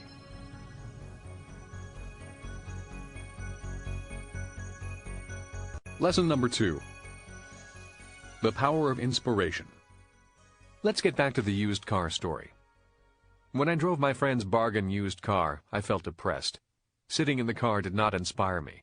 I did not hear angels singing and the heavens opening up with blessings as I did when I sat in my Porsche. As my friend drove away with smoke pouring out of the exhaust pipe, I felt nauseated. When I open my garage door and look at my Porsche, I hear angels singing. I love that car, and I love the inspiration it gave me to go out and invest in another property. In other words, that car gave me the inspiration to get richer. I believe our Maker assists us humans in building beautiful things. When I see a beautiful painting, or a beautiful home, or a beautiful car, I feel inspired. I feel the generosity, the beauty, and abundance of God, and it inspires me to go out and invest more vigorously. But by investing harder, not by working harder. I notice that people who treat themselves poorly are often not the most inspiring people to be around. I have some close friends who are so cheap that when I am in their house, I feel like I'm in my friend's used car. I love my friends dearly and do not impose my financial views on them. But they work hard at living below their means, while Kim and I work hard to continually expand our means, and that makes a big difference in the way we live our lives. As I said, we are all different, and we make different choices in our lives. I am simply sharing with you how my wife and I use the luxuries of life to inspire us to become richer.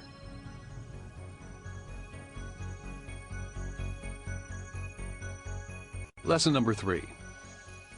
My banker loves to lend me money for both assets and liabilities.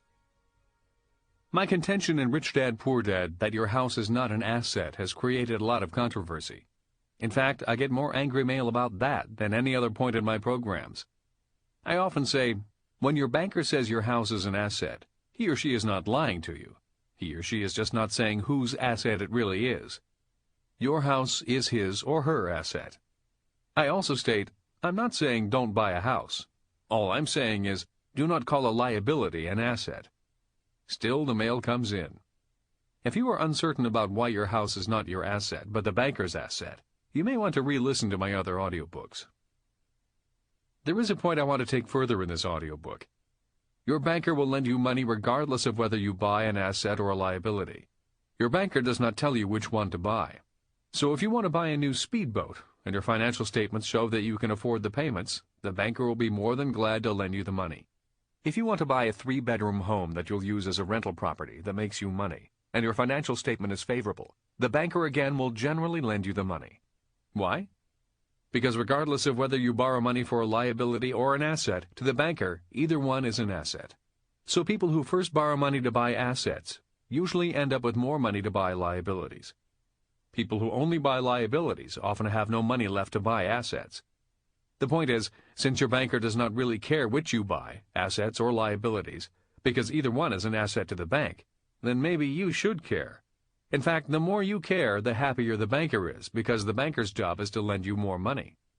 Bankers do not make money unless you borrow money, so the richer you become, the happier your banker also becomes. I love my banker because my banker lends me money to buy assets as well as liabilities.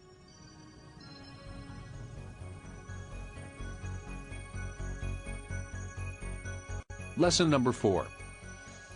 What asset does your banker love the most? A radio host asked me, "What do you invest in?"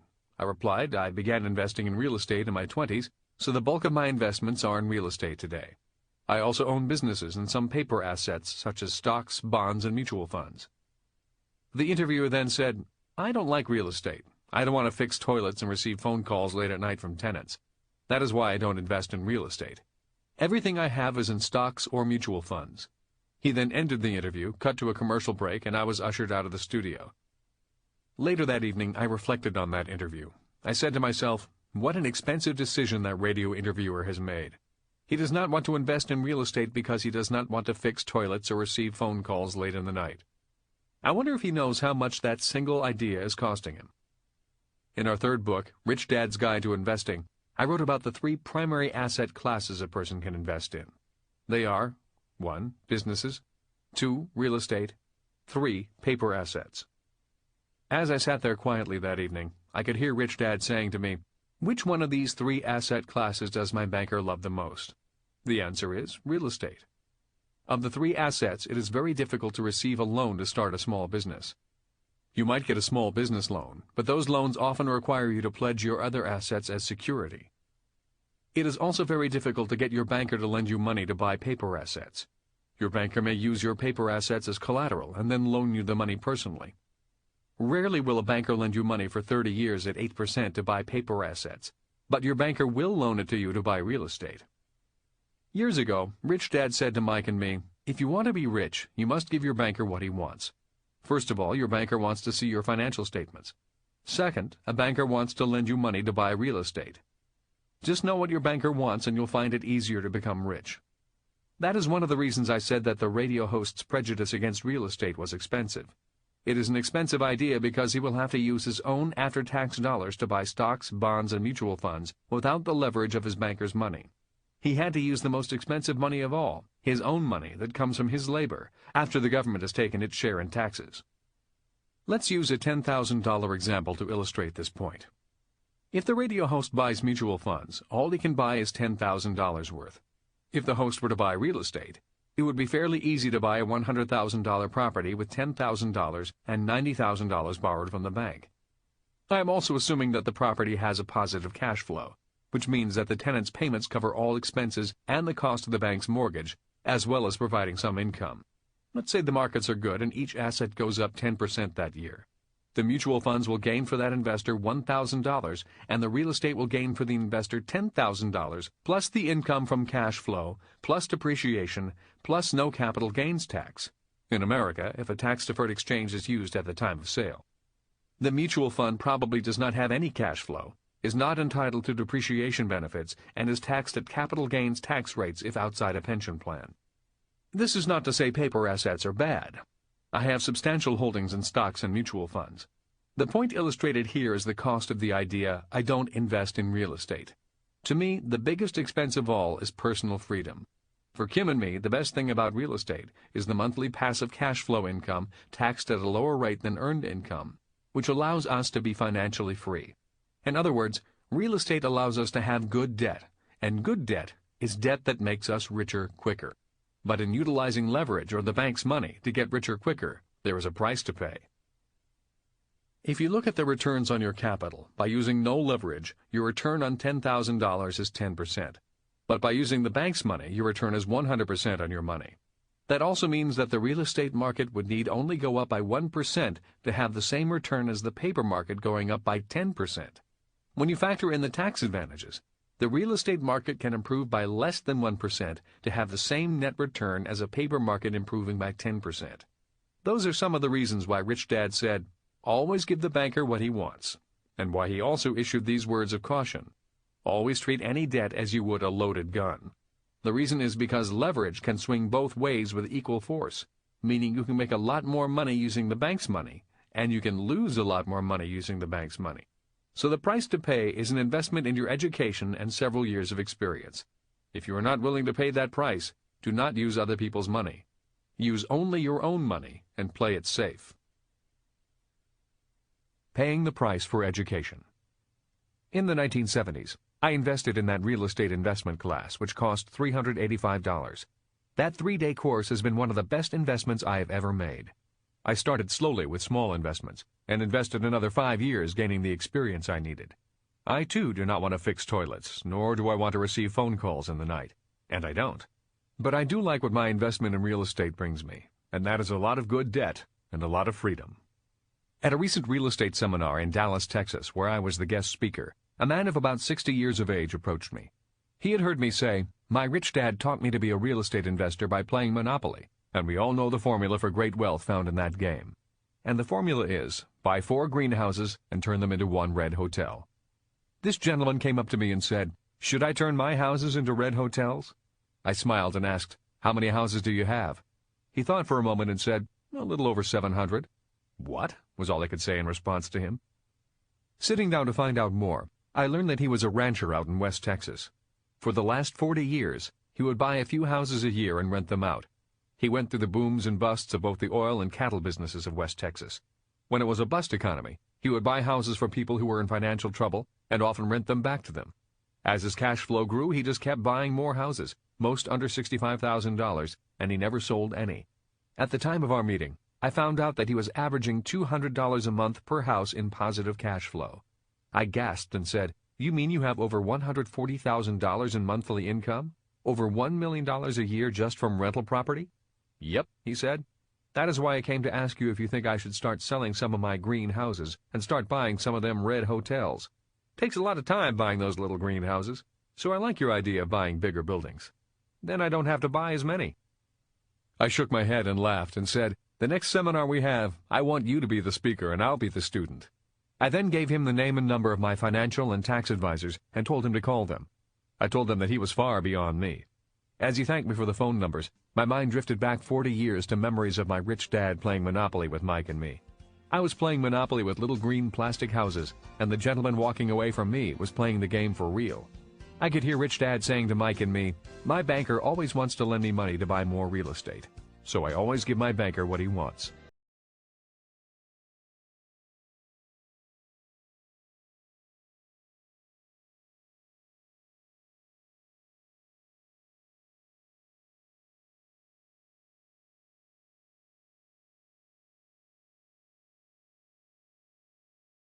Way to financial freedom.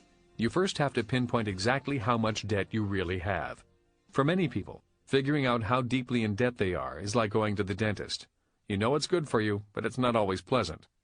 For some people, they have already given up. They know they're in a big hole but don't want to deal with it. But if you're serious about building positive cash flow in your life, you have to start with the fundamentals of financial literacy. Here's a quick quiz to get yourself going. Give yourself a 1 for any of the questions to which you answer yes. Do you routinely pay your bills late? Have you ever hidden a bill from your spouse? Have you neglected repairing the car because of insufficient funds? Have you bought something recently that you didn't need and couldn't afford?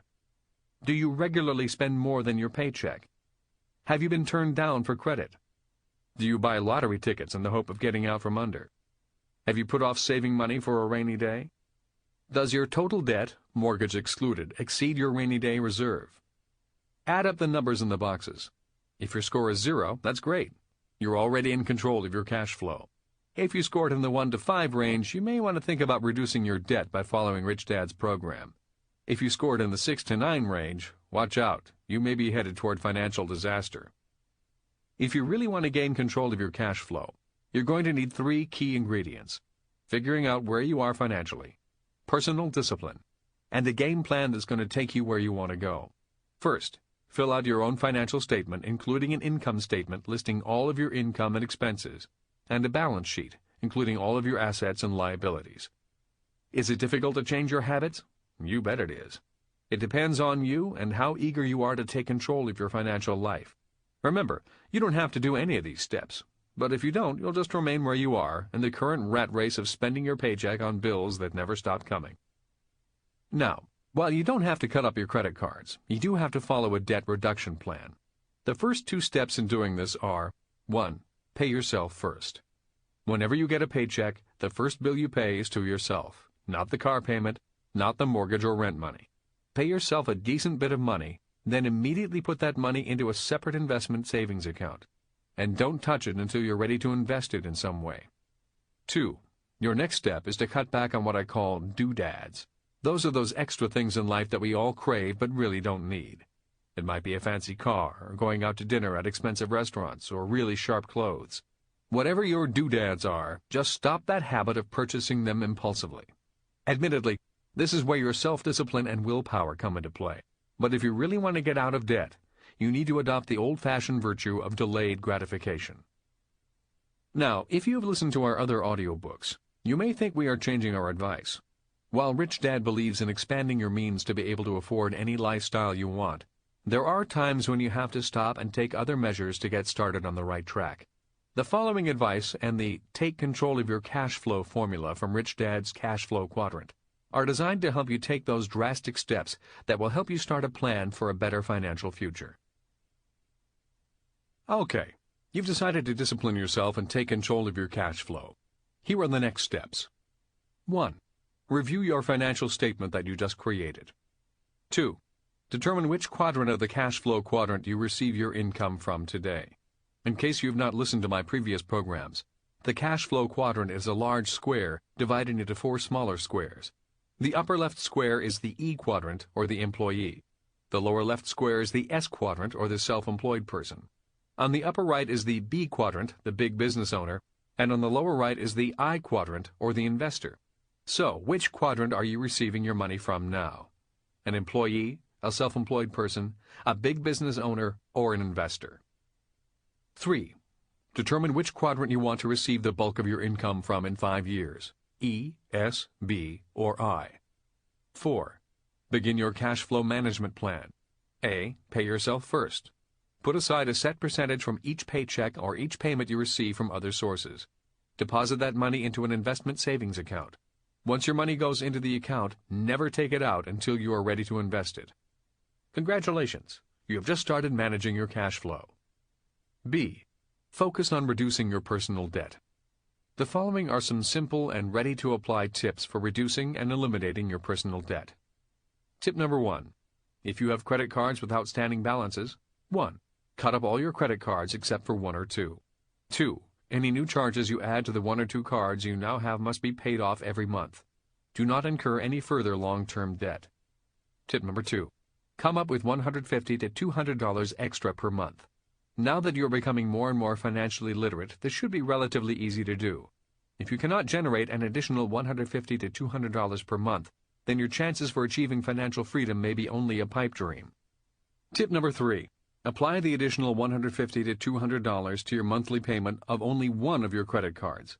You will now pay the minimum plus the $150 to $200 on that one credit card. Pay only the minimum amount due on all other credit cards.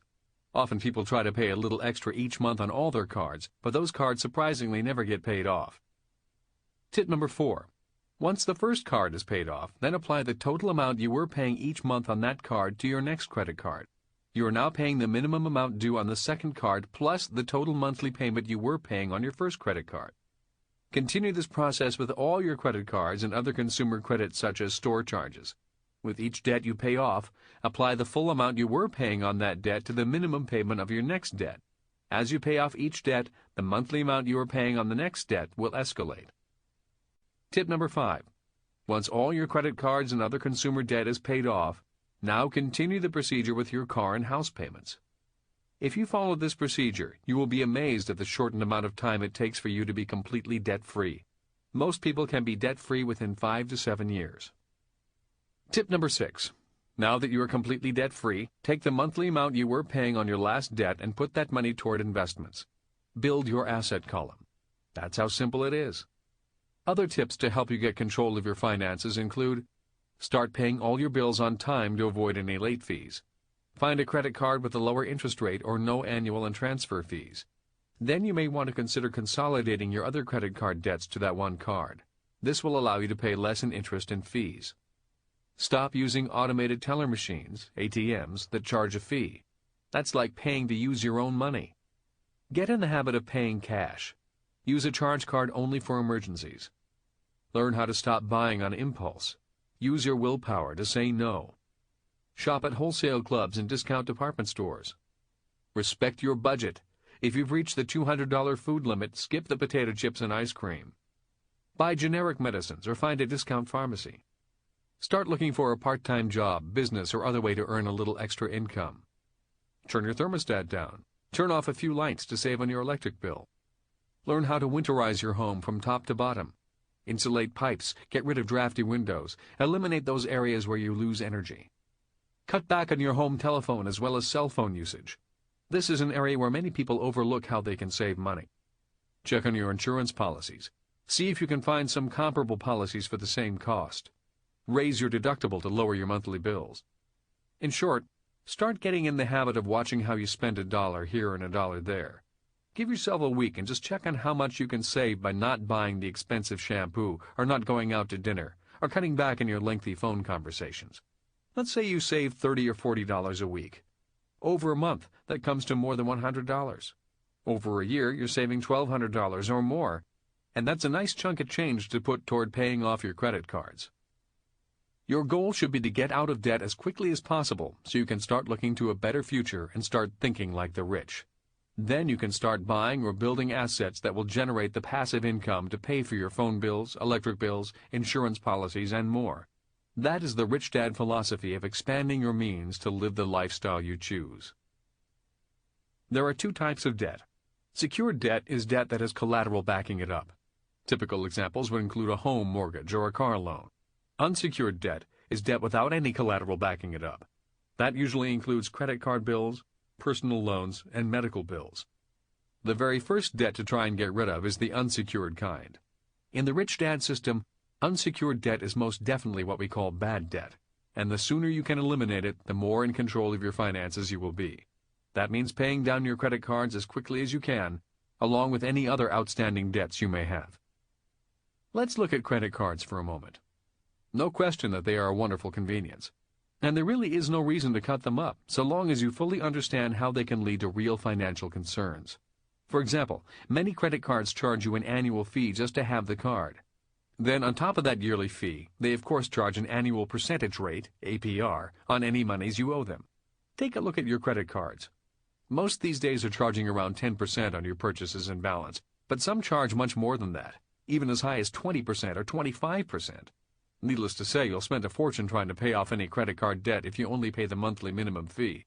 Get in the habit now of paying off new purchases on your credit card each month. Where can you find the best APR rates? Easy. Check out the following websites to find the best rates and how you can transfer your current credit card debt to a much better APR.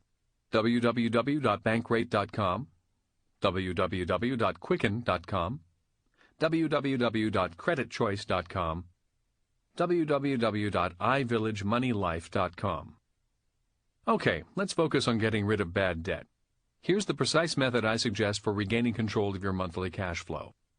Take all of your credit cards out of your wallet or purse. Check the various outstanding balances on each one. Take the cards with the smallest amount of debt on them and pay them in full first. Then, once you've paid off those cards, call up the credit card company and cancel them. From there, do the same thing on the remaining cards. Keep whittling away at that outstanding debt until it's gone. Please understand that this is a process that in most cases cannot be accomplished in just 1 or 2 months. Depending on how much cash you have, this process of whittling down your credit card debt may take several months or even years. But do it, because it's a wonderful financial feeling when you are no longer a slave to those monthly bills. Even better, you'll discover that you now have extra cash each month to pay off other debt. Once you have your credit card debt melted down, take the extra money you have and start to pay off the mortgage on your home. Most homeowners have the option of prepaying their mortgage. Check your mortgage contract to see if you can do this, or just check with your mortgage holder. In most cases, it makes a lot of sense for homeowners to literally save thousands of dollars by prepaying their mortgage each month. Even just tacking on an extra $50 a month to your principal payment, be sure you note that the money is to be added to the principal on your mortgage payment. You'll take years and thousands of dollars off your home mortgage. The best news is that those individuals who have the willpower to follow these simple measures will find themselves financially solid and free of major debt within a matter of a few years. It may sound impossible to you in your current financial situation, but trust me, these measures will work for you. But what can you do if you're really losing the fight against all your debt? Truly at your own red line of life?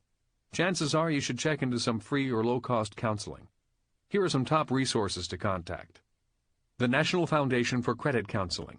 1-800-388-2227. That's 1-800-388-2227.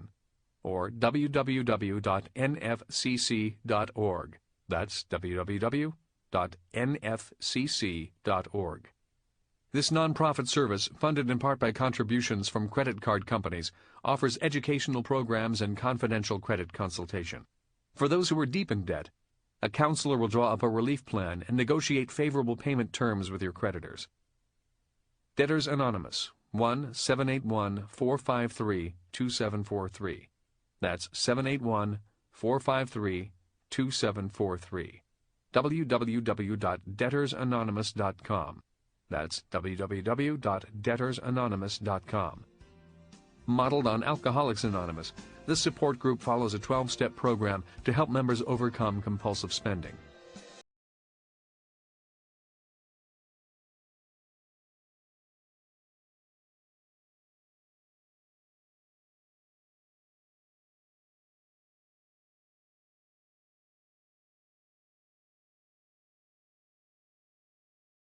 Good debt and bad debt. I often hear questions like the following. But what if the market crashes? But what if I make a mistake? But what if I cannot pay off the debt? But what if I'm not interested in real estate? But how can I afford to buy real estate when the prices are so high where I live? But isn't all debt risky? Isn't it better to be debt-free? These are all legitimate questions based on real-world concerns and are not to be taken lightly. I heard one well-known investor say, treat all investments as bad investments. But you may also notice what the noted investor did not say. Your concerns are valid, so don't do anything. Yet for millions of people, these fears paralyze them and cause them to do nothing. It is the fear of the unknown that often causes people not to change. Most people are not able to change when they need to change. They keep on doing the same thing. I'm sure many want to change, but are paralyzed instead by fears and doubts such as, but what if the market crashes? Or, well, what if I make a mistake? Or, but what if I cannot pay off the debt?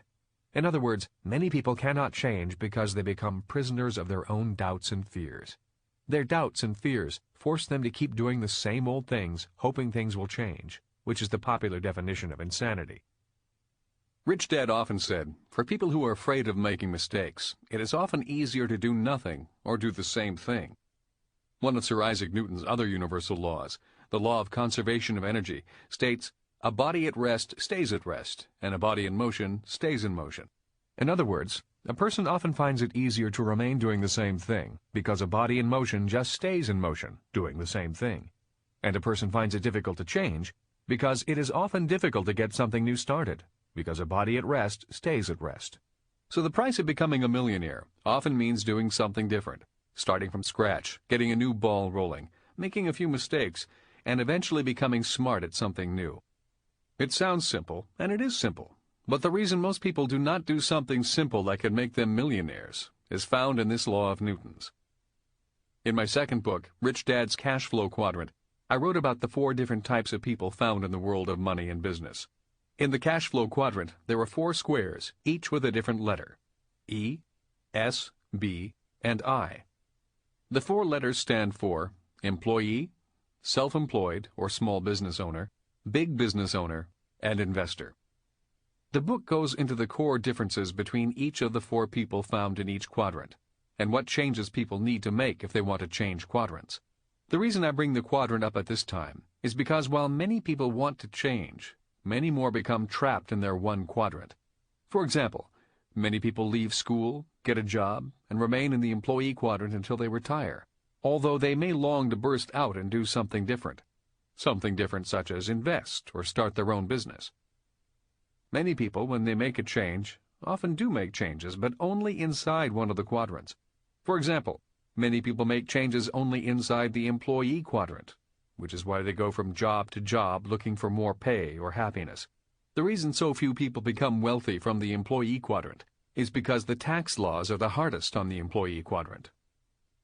If a person does move from one quadrant to another quadrant, the most popular change is the change from the E quadrant to the S quadrant. A person making this change is often heard saying, "I want to do my own thing," or "I want to be my own boss." This is also a difficult quadrant to become wealthy in, because if the person stops working, the income stops coming in. Further, the tax laws are also very tough on the self-employed. The B and I quadrants are the easiest to achieve great wealth in, but they too pose challenges, different personal challenges. If you would like further distinctions or information on the 4 different quadrants and how to make the necessary changes, you may want to read Rich Dad's Cash Flow Quadrant. My advice is to keep your daytime job and give yourself at least 5 years to start something new in a new quadrant. The reason so many people play the lottery or game shows in the hopes of getting rich is because most people are either from the E or the S quadrant. Most people who do find great wealth are primarily from the B and I quadrants. One of the ways people can improve their chances of becoming millionaires is by changing quadrants. There are no guarantees, but at least your chances improve greatly as a person who operates from the B or I quadrant. It is estimated that less than 1% of the people who achieve great wealth come from the E quadrant, and the percentage is the same for people in the S quadrant. In other words, if you are serious about becoming a millionaire in as short a time as possible, you may need to make a change in quadrants. When I ask people who really wants to be a millionaire, I also ask the same people if they are willing to change quadrants. Some are, and most are not. Why? The answer is again found in the word change.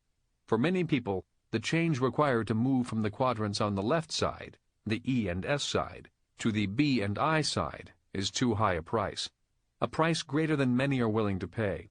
For people unwilling to make that change, it is best to find other ways to become a millionaire, such as try and get rich by being cheap and cutting up your credit cards, marry someone for their money, or get rich by being a crook.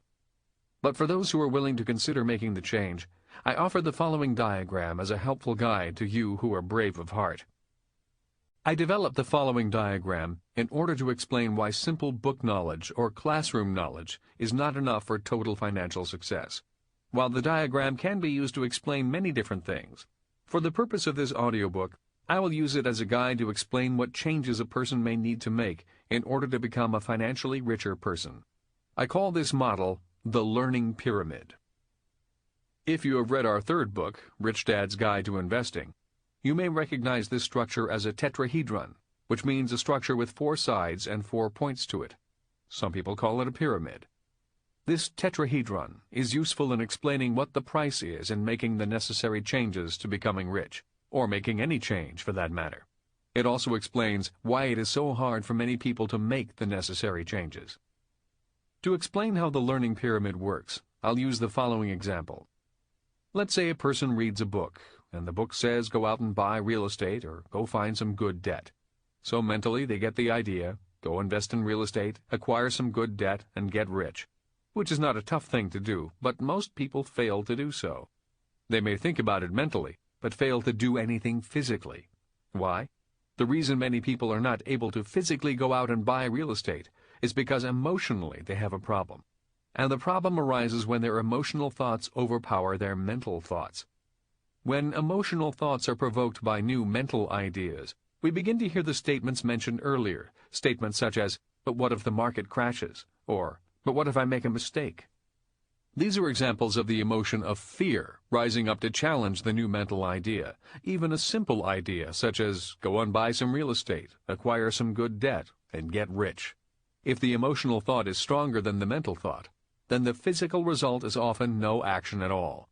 A person may go into what is called analysis paralysis and spend hours physically doing nothing but arguing internally with their thoughts and their emotions. Or the person may do as the radio host did during my interview, and that is invalidate the entire idea of investing in real estate. You may recall the radio interviewer said to me, "I don't want to fix toilets and receive phone calls late at night from tenants." This is another example of emotional thinking overpowering a new mental idea. The radio host never gave the new idea a chance, thus shutting himself off from the possibility of achieving great wealth and financial freedom faster. The radio host was not the only person who blocked out ideas that could change his life financially and in other ways. I do it. We all do it. We all do things that make us successful, and we all do things that keep us unsuccessful. The point of this chapter is, how do we change when we know we need to change? My rich dad said, one of the main reasons most people do not achieve great wealth and financial freedom is simply because they are afraid of making mistakes. He went on to say, the reason so many smart and well-educated people do not achieve great wealth is because in school they were taught that mistakes are bad. In the real world, the person who makes the most mistakes and learns from them, without lying, cheating, denying, or blaming, wins. So when you look at the learning pyramid, one big reason people do not become millionaires, even though they mentally want to, is because emotionally they have learned to fear making a mistake. Rich Dad often said, it is the fear of failing that causes most people to fail. The fear of failing is an emotional idea that needs to change, because that emotional idea often has more power than the mental idea, which is why so few people become rich. When my rich dad said to me years ago, my banker has never asked me for my report card, one of the most important lessons I learned was that what worked in school might not work in real life. When I meet people who are struggling financially, I often find they're doing so simply because they can't break free from old ideas from family, friends, and school. In other words, they follow ideas they may not even know they are following. Ideas such as don't make mistakes, or get a safe, secure job, or work hard, save money, and stay out of debt. These are good ideas for people who cherish security over financial freedom, but they are bad ideas if you are a person who wants to be a millionaire as quickly as possible. So the price of becoming a millionaire is for many people the price of examining their old ideas and finding out which ideas need to be changed.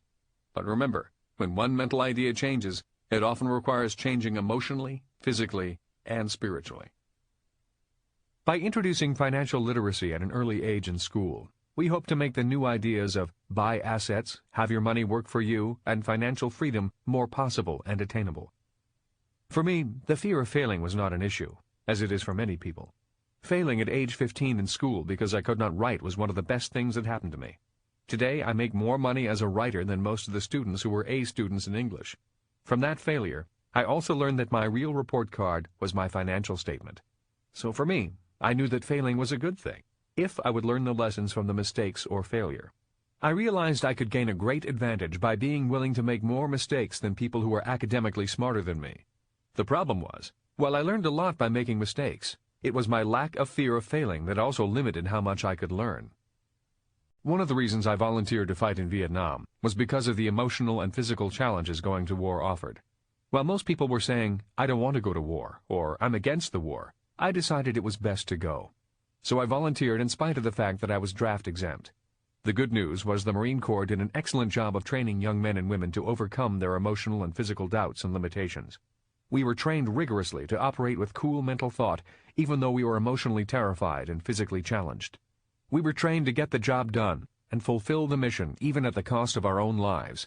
That mental, emotional, physical, and spiritual training is what kept me alive in Vietnam. The bad news was, that training was also killing me when I came back from war. I have spent the last 25 years unlearning what I learned in preparation for war. To survive in war, we are trained to fight in a split second. We often had to shoot before thinking, enter into terrible situations without regard for our own lives, and do horrible things, even though we did not want to do them. In other words, we had to physically do things that we may not have wanted to do, and not let our mental thoughts and emotional feelings get in the way of doing our job.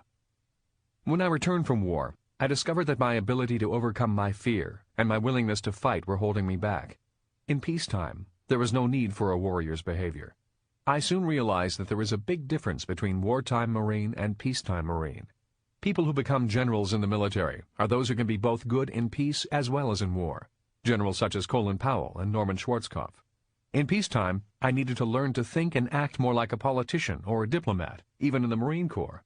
I had to learn to be more patient, to think more before acting, to be kinder, less blunt, and less willing to fight at the drop of a hat.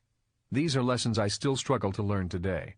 I realized that I would be much more successful, financially, socially, and professionally, today if I had made the changes faster, but I was not able to. As I said, I spent 25 years learning to fight, and had to spend another 25 years learning how not to fight. The good news for me is that my ability to override my fear of failing made me a good entrepreneur and an investor. But those same abilities also became a limitation to my growth and success. As I wrote earlier, one of Newton's laws states, "For every action there is an equal and opposite reaction." For me, in my life, I needed to make serious personal changes if I wanted my success to grow. For me, my willingness to fight was causing me to win small battles, but I was losing the war. I soon realized that if I didn't make those changes, my success would be limited, just as limited as someone who was afraid of making mistakes. In order to grow, I needed to change. Every coin has two sides. In my life, I had developed my warrior side for 25 years, and for the past 25 years, I have been developing my diplomatic side. By having both sides, my success has grown. If I only had one side of the coin, I am certain my success would have been greatly limited. In other words, my strengths had become my weaknesses, and in order to be whole and complete, I needed to make my weaknesses strengths. When people ask me, what should I invest in, or what would you advise me to do, or would you give me the right answer, I hesitate and diplomatically back away from handing out my answers. The reason I do not like giving out answers is because right answers only work in school and on game shows. In real life, each of us comes with certain strengths, geniuses, and abilities. We also come with weaknesses. To me, life is about change. To me, if you are not changing today, you may be in grave peril because the world is changing faster than ever before. The people who are in the most trouble are those who cling to old right answers and old report cards. With the Internet expanding its reach, the gap between the haves and have-nots will only increase. Today we have kids who are not yet out of high school who are making millions of dollars on the web. They have not yet had a job and may never have to look for one. As I've said in my other programs, the idea of a job is an idea born out of the industrial age. Anyone clinging to old industrial age rules will financially fall behind those who adjust to the new rules of the information age. And believe me, the rules are different.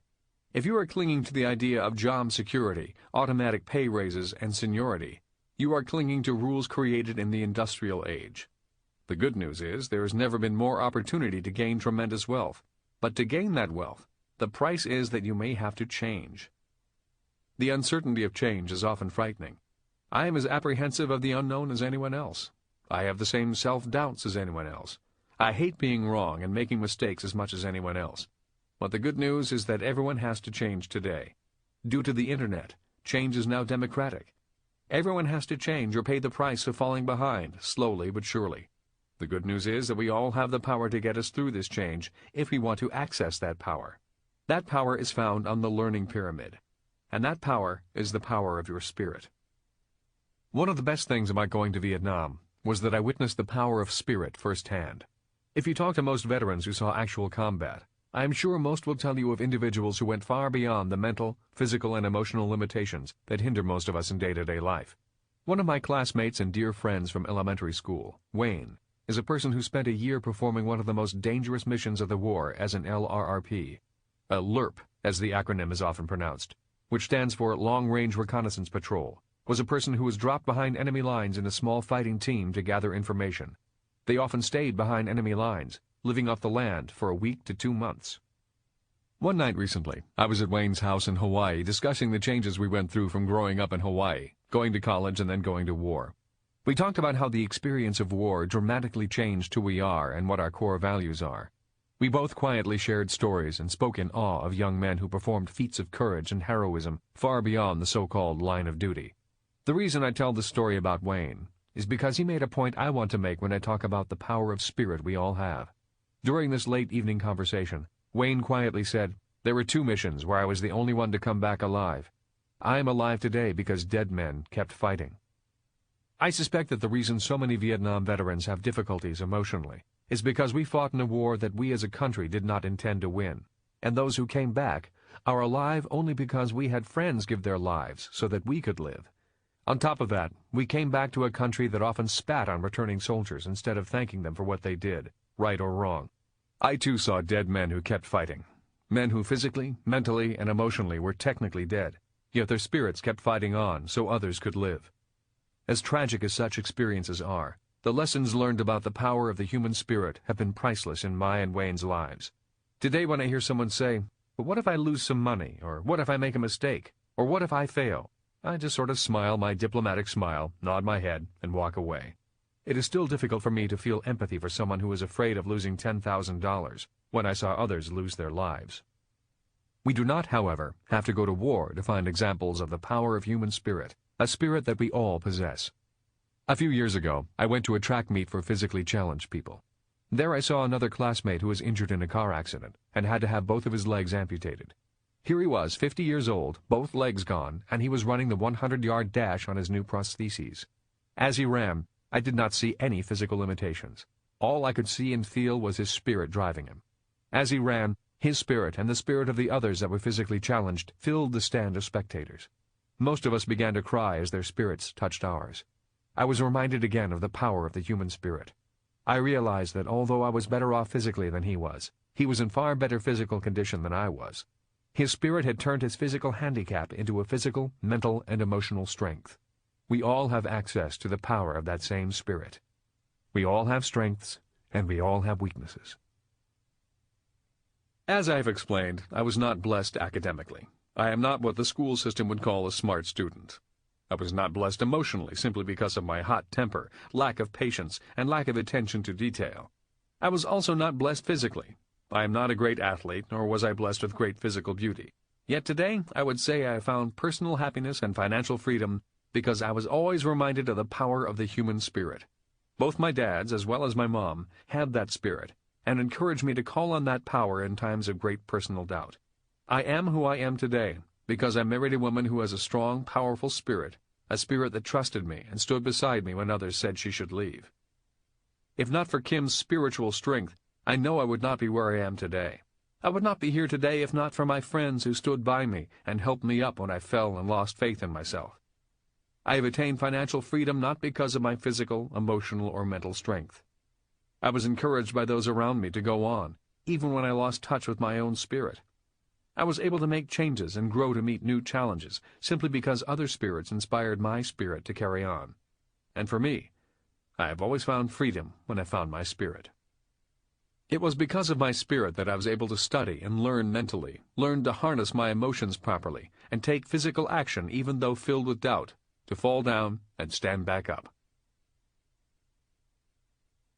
What is the price of fixing your financial report card? I often hear, "I don't want to learn about accounting. I'm not interested in keeping an updated financial statement." When I hear comments such as these, I agree that it is a person's individual choice to learn what they choose to learn. At that point, I often repeat a saying from Rich Dad, accounting leads to accountability. In other words, one of the benefits of studying accounting and continually striving to improve your financial statements is that the process improves your accountability to yourself. And being accountable to yourself is the price you need to pay if you really want to be a millionaire. After I lost my first business, Rich Dad said to me, "When your car is broken, you take it to trained professional mechanics and they fix your car. The problem with your financial problems is that only one person can fix those problems, and that person is you." Explaining further, he said, "Your financial situation is much like your golf game. You can read books, attend seminars, hire a coach, and take lessons, but ultimately, only you can improve your golf game." One of the reasons so few people attain great wealth is because when people get into financial trouble, they do not know how to get out of trouble. No one has ever taught them the basics on how to diagnose the particular financial problem they may be in. As a result, many people know they are in financial trouble, but since they do not know how to read a financial statement or how to keep accurate financial records, they do not know how serious their financial problems are, let alone how to diagnose the problems or how to fix them. Facing my ruined financial statement was a painful experience. Yet, facing the problems was the best thing I could have done. By facing my problems, rather than spending my time pretending I had no problems, I gained the best financial experience of my life. By facing my financial statement and facing my problems, I found out exactly what I did not know, as well as what I needed to learn in order to fix my financial situation. Watching me groan and moan as I faced the financial train wreck, Rich Dad said, "The good thing is, when you make mistakes, you make big ones." He also said, "If you are willing to face the truth and learn from your mistakes, you will learn far more about money than I could ever teach you." He went on to explain, saying, "When you face your own personal financial statement, you face yourself and your own financial challenges. You begin to find out what you know and what you do not know. When you look at your financial statement, you become accountable to yourself. Just as a golfer cannot blame anyone else for their bad scorecard, once you look at your accounting records, you become personally accountable." As I said, facing my financial problems and solving them was the best education I could have received, because by facing my mistakes, I became accountable for my own shortcomings. By facing my financial statement, I found out that I had failing financial grades. I realized that I was not as financially smart as I thought I was. By improving those grades, I learned what I needed to learn in order to become a millionaire. And that is the price I paid. I paid the price because I really wanted to become a millionaire. There are many ways to become a millionaire. One way is to cut up your credit cards and live cheaply. I chose not to do that because the price was too high. Another way is to marry someone for his or her money. And again, I could have done that, but the price was way too high, although it is a popular way to get rich quickly. Another way is to get rich by being a crook, but to me that price is definitely too high. And another way to become a millionaire is to improve your financial literacy, your financial intelligence, and be willing to be accountable to yourself, your results, your continuing education, and your personal development in becoming a better human being. To me, that was a price I was willing to pay to become a millionaire. Before finishing this program, I ask that you take one more look at a financial statement, something my rich dad saw as equally important. Thank you for listening to this program, and I wish that you become a millionaire, if you are not one already.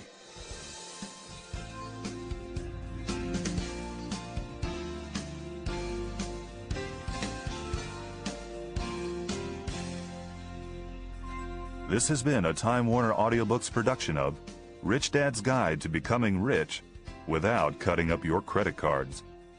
Written by Robert T. Kiyosaki, with Sharon L. Lecter, CPA, and read by Jim Ward. With a special introduction by Robert T. Kiyosaki. Executive producer Maya Thomas. Produced and directed by Arthur G. Insana. Text abridged by Kim Smith. Production supervised by Dennis Kao. Rich Dad's Guide to Becoming Rich Without Cutting Up Your Credit Cards is also available in paperback from Warner Books.